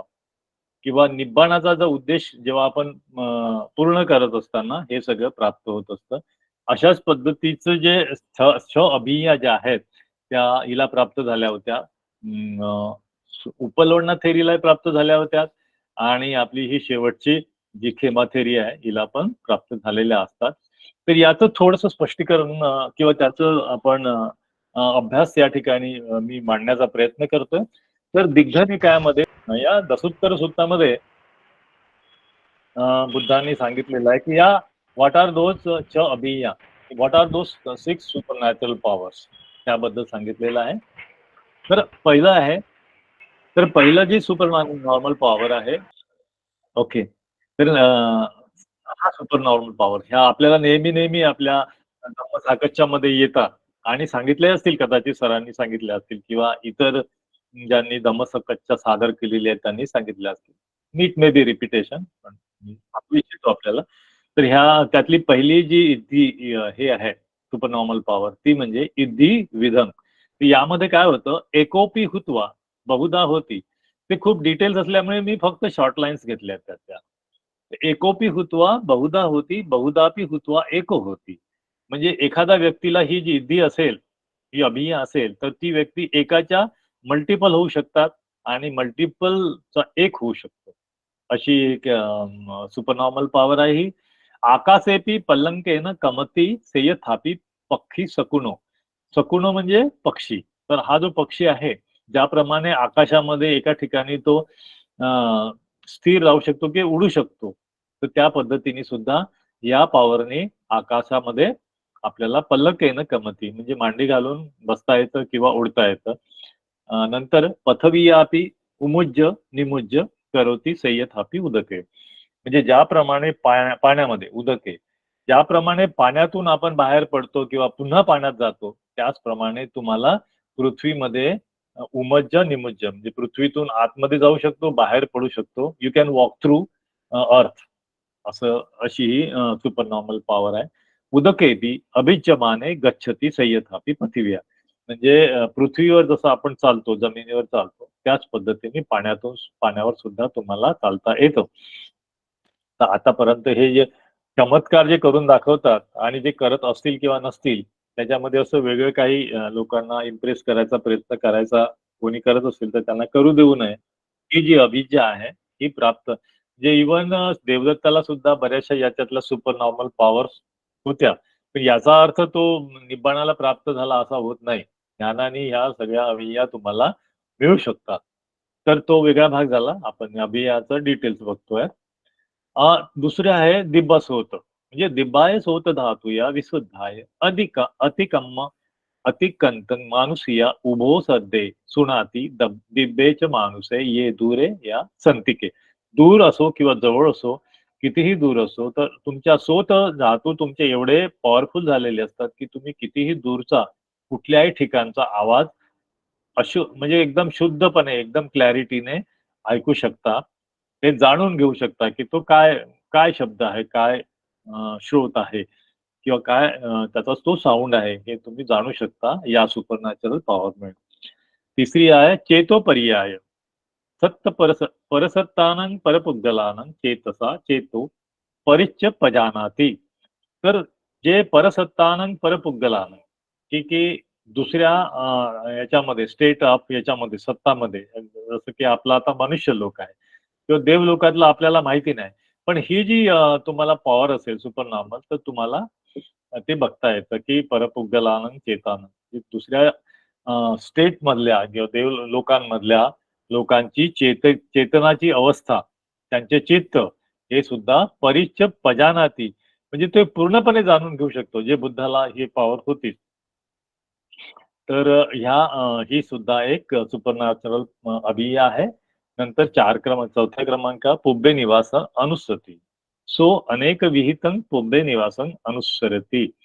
म्हणजे पुब्बे निवासन पूर्वीचे हजारो जन्म, कित्येक जन्म ते आपण जाणू शकतो किंवा त्याची आठवण होते या सुपरनॅचरल पॉवरमुळे. नंतर 5 नंबर दिब्बा चक्षु. दिब्बेन चक्षुना विशुद्धेन अतिकम्मन अतिकंतं मानुसकेन सत्ते पश्यति चवमाने उपच्यमाने हीने पनिते सुवर्णे दुबर्णे सुगते दुगते यथा कम्मुपगे सत्ते पजानाती. म्हणजे त्या स्वतःच्या दिव्य चक्षुने किंवा त्या दृष्टीने दिव्य दृष्टीने जे काही या पूर्ण सत्तेमध्ये, सत्ते म्हणजे या वर्ल्डमध्ये, या लोकांमध्ये चवमाने उपजमाने कोण जन्म घेतो आहे, कोण उपजतो आहे, कोण हीन आहे, कोण पणित आहे, कोण चांगला आहे, कोण सुवर्ण आहे, कोण दुवर्ण आहे, हे सगळं तो बघू शकतो, तो व्यक्ती ज्याला ही अभिया प्राप्त होते. नंतर 6वा क्रमांक आहे आसवानं खया. आसवानं खया अनासव चेतो विमुक्ती पय्या विमुक्ती दिठ्ठेव धम्मे संय अभिया सच्चिकत्वा उपसंपज्य विहरती. ही जी अभिया प्राप्त झालेली व्यक्ती माझं आशोखण म्हणजे स्वतःचं आणि इतरांचं सुद्धा माझे आश्रव पूर्णपणे नष्ट झालेला आहे, क्षीण झालेला आहे, क्षय झालेला आहे आणि आता मी अनाश्रव झालेलो आहे. माझं चित्त विमुक्त झालं आहे, चेतो विमुक्ती हे सुद्धा तो जाणू शकतो. पय्या विमुक्ती मला पय्या पूर्ण मिळालेली आहे, आता मी मुक्त झालेलो आहे. दिठ्ठेव धम्मे स्वयं अभिया, हा धम्म मी पूर्णपणे जाणलेला आहे आणि सच्चिकत्वा याचा मला साक्षात्कार झालेला आहे. तो एक्सपिरियन्स करून उपसंपज विहरती आणि हे याचा साक्षात्कार करून तो विहरती उपसंपज अत्यंत मुक्तपणे अत्यंत आनंदाने सुखाने विहार करतो. अशा ही जी आपल्याला अभिया जर प्राप्त असेल तर अशा पद्धतीने इमे छ धम्मा सच्चिका तप्पा. तर ह्या अशा पद्धतीच्या ह्या 6 सच्चिका अभिया मी सांगायचा प्रयत्न केलेला आहे. आपल्या गाथा क्रमांक 401 आणि 403 च्या अनुषंगाने ज्या आपल्याला सुपरनॉर्मल पॉवर्स निदर्शनास येतात त्या दृष्टीने मी या ठिकाणी ऍड करतो आहे. नंतर एक प्रश्न आला होता, बरेचदा येतो प्रश्न, हा आपल्या धम्मसाकचेचा भाग नसला तरी पण मागच्या काही याच्यामध्ये चर्चा झाली होती. पंथकांनी पण यावरती भाष्य केलेलं आहे की पंथक म्हणजे आपले याच्यामधले उपासक आहेत जे धम्मसाकच्याला आहेत. तर ते म्हणाले की वेद 4 आहेत की 3 आहेत याबद्दल आपण काय माहिती द्याल? तर त्याबद्दल मी जी माहिती काढलेली आहे तर कॉन्क्रीट जी माहिती मिळालेली आहे आपल्याला, मी 2 गाथा निवडलेल्या, 2 वथू निवडल्या आहेत किंवा कथा निवडल्या आहेत असं समजा, सूक्त निवडले आहेत. त्यामध्ये एक जी गाथा आहे ना की अय्यर पुरीचं वथू नाही का आपल्याला 61 नंबरची गाथा बघितलेली असते की तो राजा असतो पसंदीजीत कोसल, तो वाईट त्याची मनोवृत्ती होते. तो पूर्ण त्याच्यामध्ये आसक्तीमध्ये गुरफटलेला असतो एका स्त्रीच्या आणि रात्री झोपतो आणि त्याला स्वप्न पडलेलं असतं आणि स्वप्नात बघतो की ते उकळत्या तेलामध्ये काही लोक ते असे हे केले उकळले जात आहेत किंवा त्यांना टॉर्चर होत आहे आणि टॉर्चर करून ते वर येत आहेत आणि परत काहीतरी बोलायचा प्रयत्न करतात आणि पुन्हा खाली जातात. तर त्यावेळेस तो रात्रभर झोपत नाही आणि तो घाबरून जातो आणि सकाळी उठून तो बुद्धाला विचारतो की सॉरी त्याच्या जो ब्राह्मण याला विचारतो, त्याचा जो असिस्टंट असतो, त्याचा मंत्री असतो, मिनिस्टर असतो, त्याला विचारतो की असं असं स्वप्न पडलेलं आहे.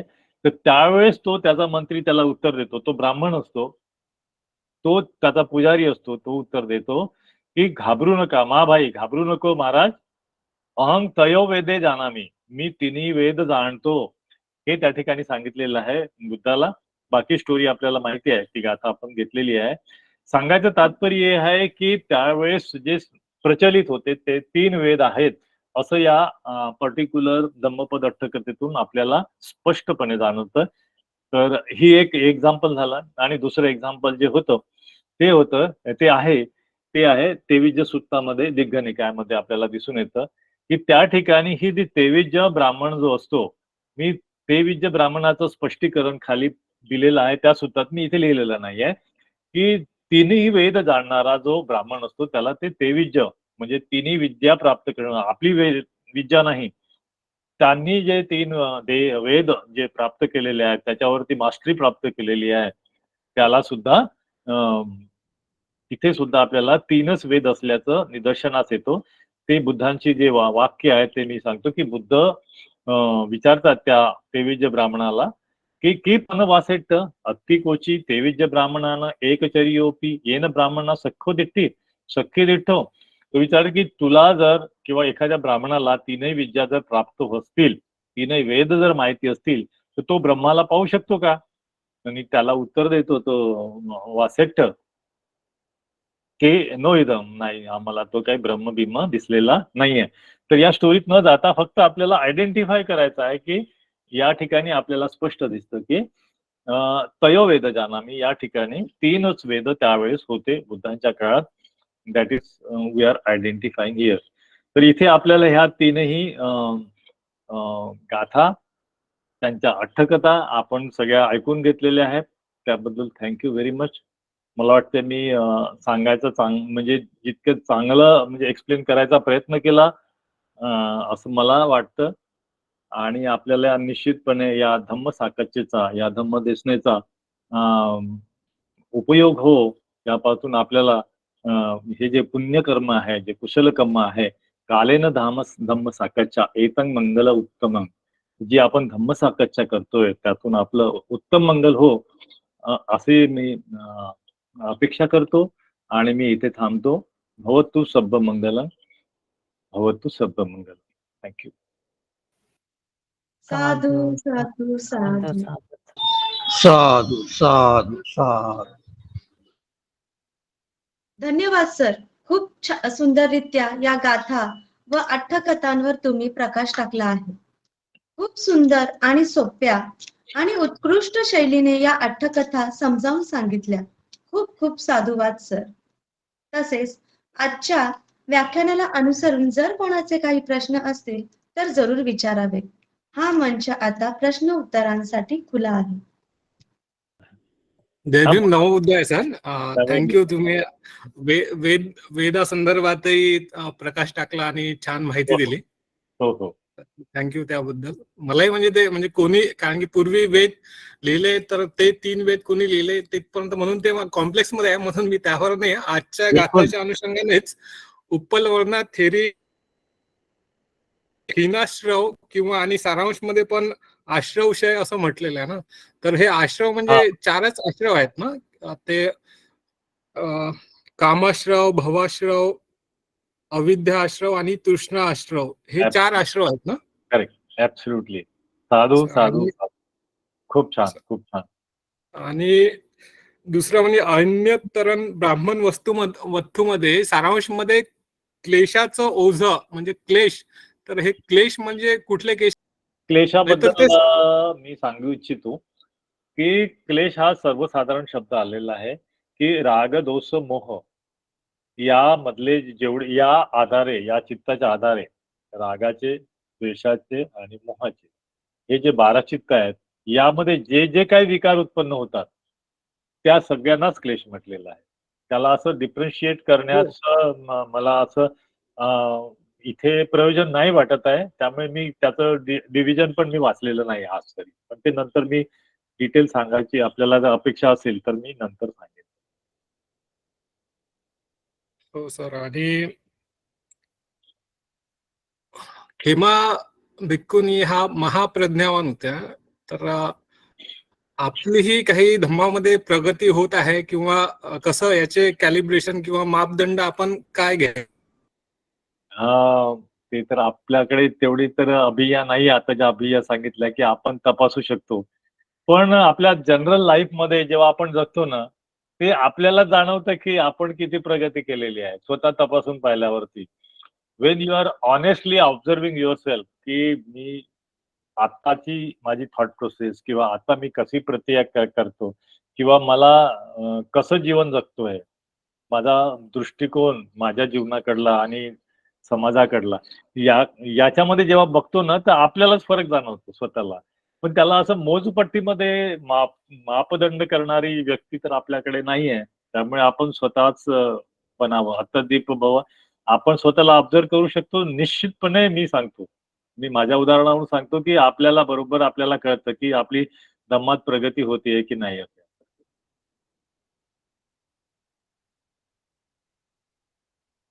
हो सर, बरोबर. त्याच्यामध्ये आपली म्हणजे श्रद्धा दिवसेंदिवस वाढली पाहिजे आणि हो हो श्रद्धा नंतर वीर्य म्हणजे आपलं प्रयत्न करत राहणं, स्मृती वाढली पाहिजे सगळ्या आपल्या धम्मपदाच्या गाथा असो किंवा हो रिपीटक असो पूर्ण. तर हे आणि समाधी आणि नंतर मग प्रज्ञा वाढेल असं मला वाटतं. म्हणजे बिलकुल श्रद्धा तर एकदमच महत्वाचे. हे 5 मापदंड हा असं हा परत परत श्रद्धा, वीर्य, स्मृती, समाधी आणि मग प्रज्ञा. प्रज्ञा. अशा पद्धतीने आपला विकास होऊ शकतो हे धम्मामध्ये. येस हे तर 5 बलच आहेत आपले. These are the powers. श्रद्धा, हो वीर्य, सती, समाधी, पय्या. याच्याशिवाय आपण पुढेच जाऊ शकत नाही. तर या 5ही बलामध्ये या बलांचा आपण वापर किती करतोय हे आपल्याला स्वतःलाच कळतं. Panthak sir, you are absolutely right. Thank खूप छान ऍड केलं तुम्ही. ओके ओके हो तर सर, पुढचा प्रश्न घेऊ शकतो. हा थँक्यू सर. वेलकम. हो डॉक्टर हो शीतल मॅडमना विचारायचा आहे प्रश्न. Doctor Sheetal ma'am please. हो, जय भीम सर. जय भीम आणि सर गुड आज मॉर्निंग. सर आज आपण एक्सप्लेन करताना म्हटलेलं की हे सोतापन्न, सकदागामी, अनागामी आणि अर्हत यांचे जे अभिधम्माप्रमाणे 12 जे अकुशल चित्त आहेत, तर हे 12ही अकुशल चित्त निघून जातात. म्हणजे सोतापन्न, सकदागामी, अनागामी मध्ये पण. आणि फक्त 8 जे कुशल चित्त आहेत तेच राहतात. तर हो हे मी बरोबर ऐकलंय का? म्हणजे ऍब्सोल्युटली ऍब्सोल्युटली. पण सर आपण पाहतो की सकदागामीमध्ये जे आहेत याचे चित्त जे आहेत ते दोमनस हेट्रेटचे जे 2 चित्त आहेत ते पण कमी होतात, पूर्ण निघत नाही. आणि अनागामीमध्येच ते पूर्ण निघतात. तर मला ते थोडंसं कन्फ्युज झालं की काय, म्हणजे मी बरोबर समजलं का मला? ओके. मला माझ्या मते म्हणजे तुमच्याशी मला मी नाही क्रॉस करणार. पण माझ्या मते फक्त 8 चित्तामध्ये हे जे अकुशल चित्त त्यांच्याकडे नसतातच. कारण ते हे जे 4 कॅटेगरी आता तुम्ही बोललात ना, हे लोकोत्तर अवस्थेला गेलेले आहेत. यांना स्पर्श करू शकत नाहीत हे कुठलेही 12 चित्त. त्याच्यामुळे काय होतं की कोणताही विकार त्यांच्यावरती आदळला किंवा कोणतेही त्यांना आता ते समाजात आपल्यासारखेच वावरतात. पण त्यांना जो स्पर्श आला की की एखादी काय म्हणतात अकुशल गोष्ट घडली त्यांच्या समोर आणि जे आपण सेन्च्युअल प्लेजरला अटॅच होतो, तर ते का अटॅच होत नाहीत? त्याचंच कारण मूळ हे आहे की ते भूमीच नाही आहे. ते ज्या चित्तावरती तो विकार उत्पन्न होतो, ती भूमीच नाही आहे. तिथे सीड जे कुठलंही अकुशल गोष्टीचं, घटनेचं पडलं, तर ते टिकूनच राहणार नाहीये. ते कमळाच्या पानावर जसा पाणी टिकून राहत नाही. तर सिमिलर उपमा दिलेली आहे की ज्याला म्हणतो की आपण थारा नाही ना, पक्षाला थारा नाही किंवा त्या गोष्टीलाच थारा नाहीये. तिथे ते ठिकाणच नाहीये त्याचं. त्यामुळे त्यांना काहीही फरक पडत नाहीये. ते एक्नॉलेज करतात की हे असं-असं झालेलं आहे. पण ते उपेक्षात असतात, ते मैत्रीत असतात, ते याच्या तुमच्या 4 ब्रह्मविहारात असतात. त्यांचे जे चित्त असतात. पण तुम्ही जे म्हटलं की नाही अकुशल चित्त सुद्धा असतात, पण मला नाही वाटत. कारण मला मग चेक करावं लागेल. माझ्या मते अकुशल चित्त त्यांच्यात नसतात. आणि जेव्हा अकुशल चित्त असतात त्यांच्याकडे ते लोकोत्तर अवस्थेत नसतात. दे आर इन कामावच. This is my observation. पाहिजे तर अजून यावरती अभ्यास करून मी तुम्हाला सांगेन. हो सर, मी अभिधम्माच्या चित्ताप्रमाणे म्हणत होते सर. म्हणजे तुम्ही जे म्हणालात की जेव्हा ते कुठलंही कार्य करणार तेव्हा अकुशल चित्त नसणार, पण जर इरॅडिकेशन किंवा कम्प्लिटली इरॅडिकेट जर म्हणाले तर हां. ते चित्त still exist in them because they haven't removed नाही all this. It doesn't exist. No no, at that moment नाही, पण हां. कारण त्यांनी पूर्ण ते फेटर्स निघाले नाही आहेत ना त्यांचे. कारण इल विल राहतच.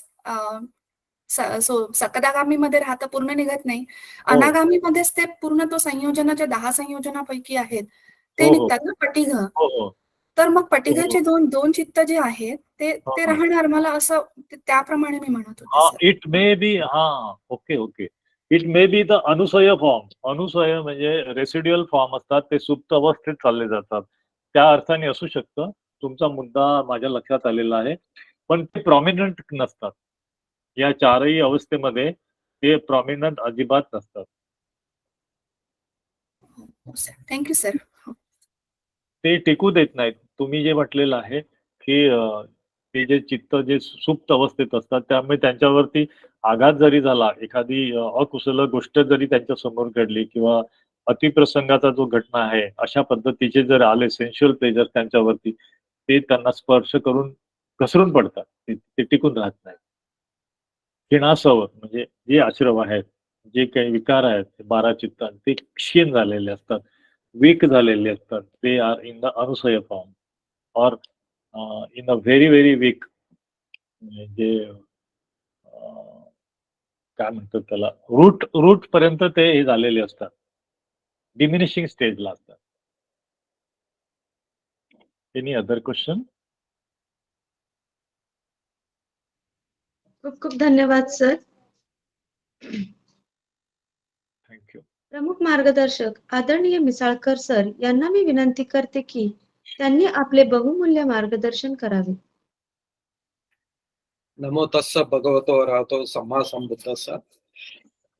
आजच्या ब्राह्मण वर्गाच्या 3 अट्टगाथा आणि त्या संबंधित गाथा लबाने सरांनी खूप सविस्तर सांगितलंय. ऍक्च्युअली या कथा आहे ना खूपच छोट्या होत्या, म्हणजे अर्ध्या पानाच्याच होत्या, पण त्याचं सरांनी लबाने सरांनी नेहमीप्रमाणे अनेक संदर्भ घेऊन या कथा विस्तृतपणे समजून सांगितल्या. त्याबद्दल त्यांचे खूप आभार. ती त्यांची शैली आहे, अनेक संदर्भ देऊन त्या ज्या गाथा आहे अधिक चांगल्या प्रकारे कशा समजतील आपल्या सदस्यांना, हा त्यांचा नेहमी प्रयत्न असतो.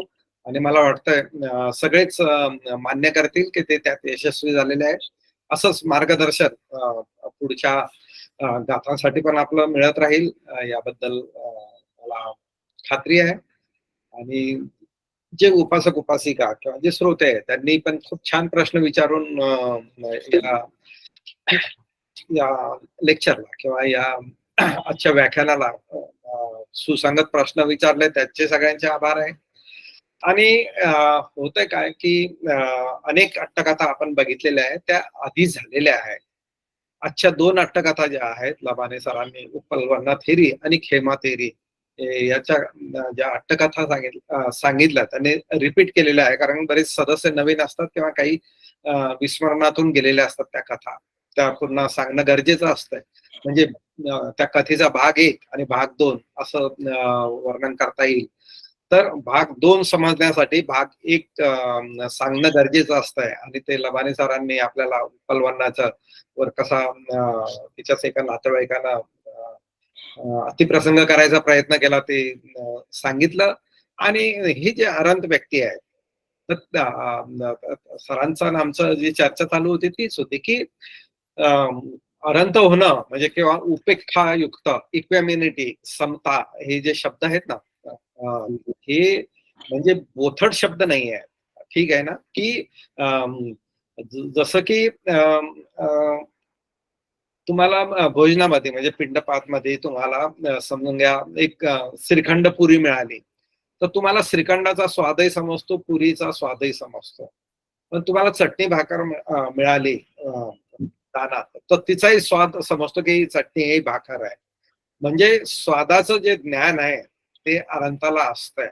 फक्त शिरापुरी म्हणू आपण, श्रीखंड पुरी मिळाल्यामुळं खूप समाधान मिळालं आणि चटणी भाकर मिळाल्यामुळं खूप दुःख झालं किंवा थोडीशी नाराजी झाली, ही त्यांच्यामध्ये होत नाही. तीच आहे ती उपेक्षा किंवा इक्वॅमिनिटी.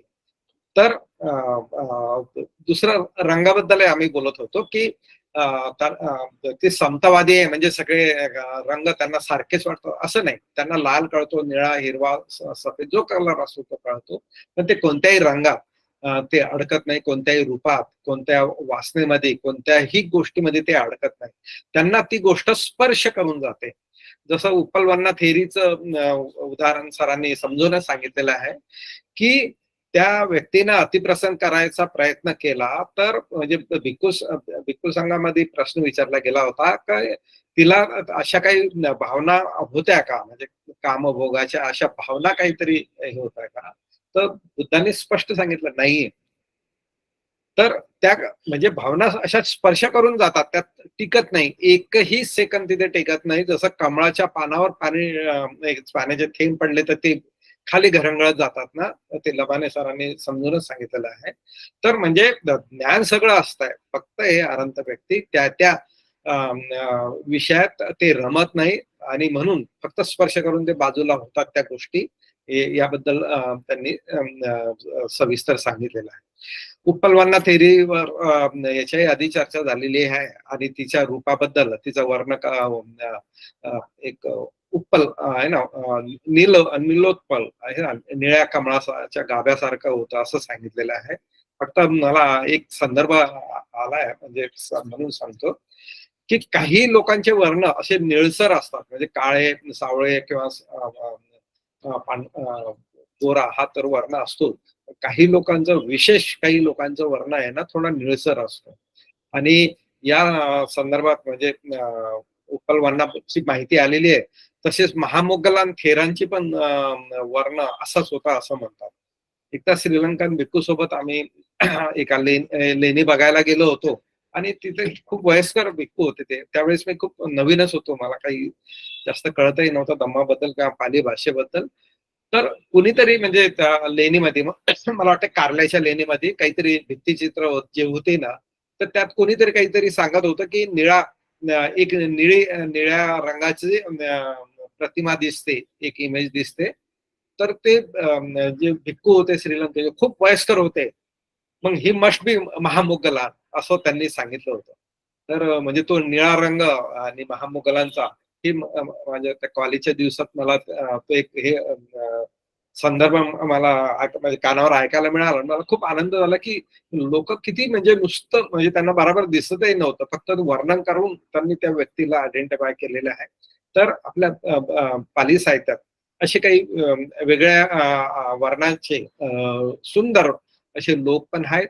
सुंदरतेचं खूप चांगले चांगले वर्णन आहे. खेमाचं वर्णन, खेमा थेरीचं वर्णन आलेलंच आहे. आणि आपण याच्या आधी पण एक थेरी बद्दल बघितलं होतं, किस्सा गौतमीचं, की ती पण तिला सिद्धी प्राप्त झाली होती. त्या पण आकाशातून बुद्धाच्या दर्शनाला आले होते आणि सक्क देवराजा चर्चा करत असल्यामुळे ते परत गेले. इथे पण लबाने सरांनी सांगितलं की खेमा थेरी ही सुद्धा आकाशातून उडत इथे आली आणि तिने बघितलं की सक्क देवराजा सोबत बुद्ध बिझी आहे म्हणून ती परत गेली. तर बुद्ध या सगळ्या थेरींना आपली मानसकन्या मानतात, सगळ्या थेरी बुद्धांना मानस पिता मानतात. आणि किती म्हणजे प्रेमाचं नातं आहे किंवा किती या महिलांनी म्हणजे आता थेरी आहे त्यांनी किती प्रगती केली आणि चित्ताच्या अत्युच्च अवस्थेवर बुद्धाच्या उपदेशामुळे ते पोहोचले. त्यांचे सगळे दुःख त्यांनी बाजूला करून म्हणजे सर्वश्रेष्ठ पदावर ते बसले म्हणून आज इतिहासात ते अजरामर आहेत, पूजल्या जातात आणि आदर्श आहेत ते. तर यातली तिन्ही कथा आहेत. दुसरी जी अय्यर ब्राह्मणाची जी कथा होती की त्याचा एक दास जो होता तो त्याचं दासत्व सोडून प्रवज्जित झाला आणि अरहंत झाला. आणि कारण त्याने सगळा भार जो आहे कामभोगाचा सगळा भार त्याने उतरून टाकलाय. म्हणून बुद्धांनी जे सांगितलं ते ब्राह्मणाला कळलं आणि तो सुद्धा स्वतःपर्ण झाला. तर असे याच्यातून आपल्याला त्यावेळेसची दास प्रथा कशी होती याच्या आधी पण अनेक संदर्भ आलेले आहे. त्यावेळेसची समाज व्यवस्था, त्यावेळेसची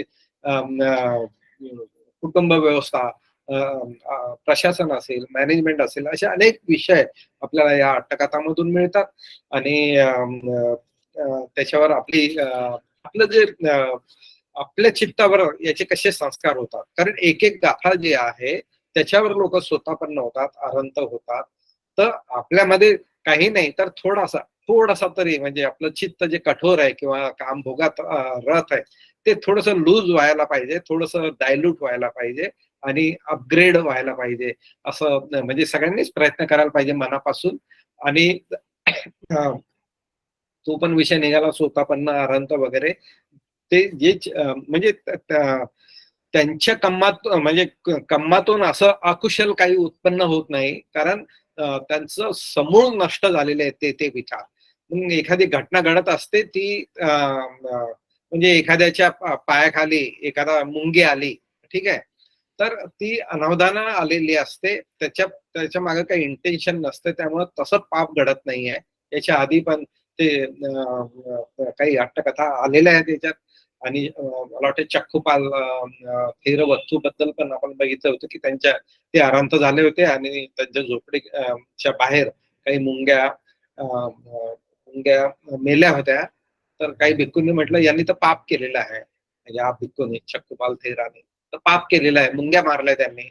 मग बुद्धांनी त्यावेळी त्यांना विचारलं होतं की तुम्ही बघितलं का चक्कूपाल थेर मुंग्या मारताना? तर ते भिक्खू म्हणतात नाही, आम्ही बघितलं नाही.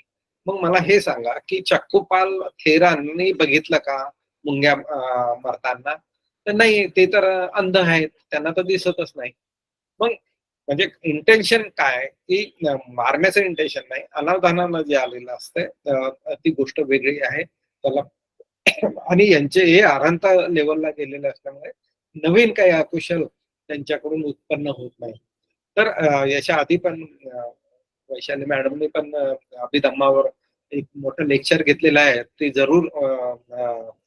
जरूर ऐका, आपल्या चॅनलवर आहे. तर अशा या तिन्ही कथा लबाने सरांनी खूप चांगल्या तऱ्हेनं सांगितलेलं आहे आणि उपासकांनाही खूप चांगले त्याला प्रश्न प्रश्न विचारून त्याला चांगले एक फोडणी मिळालेली आहे या कथांना.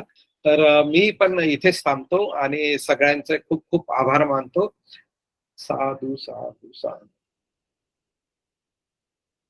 खूप खूप धन्यवाद सर आणि आभार. तुमचे मार्गदर्शन आम्हाला वेळोवेळी लाभत असते. खूप धन्यवाद सर. खूप खूप धन्यवाद नलिनी मॅम आणि सर्व ज्या पीपीटी आपण पाहत असतो ती बनवण्यात त्यांचा मोठा हातभार लावत असतात. तसेच मी धन्यवाद देते USA मधून वैशाली गायधनी मॅम आणि संजय गायधनी सर यांना, जे हा कार्यक्रम यशस्वी होण्यासाठी मार्गदर्शन करतातच. याशिवाय या कार्यक्रमाचे आपण जे यूट्यूबवर रेकॉर्डेड व्हिडिओ पाहू शकतो हे त्यांच्या अथक परिश्रमामुळेच.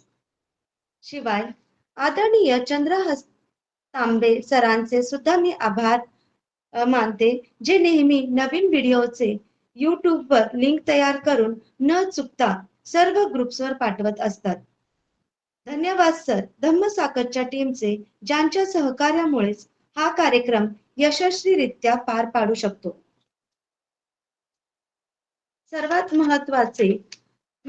महत्वाचे म्हणजे मी धन्यवाद देते आपल्या सर्व उपासक आणि उपासिका यांना, जे नेहमी या कार्यक्रमाला हजर असतात. आजच्या कार्यक्रमाची समाप्ती मी शारदा रामटेके मॅम यांना धम्मपालन गाथेने करावी ही विनंती करते.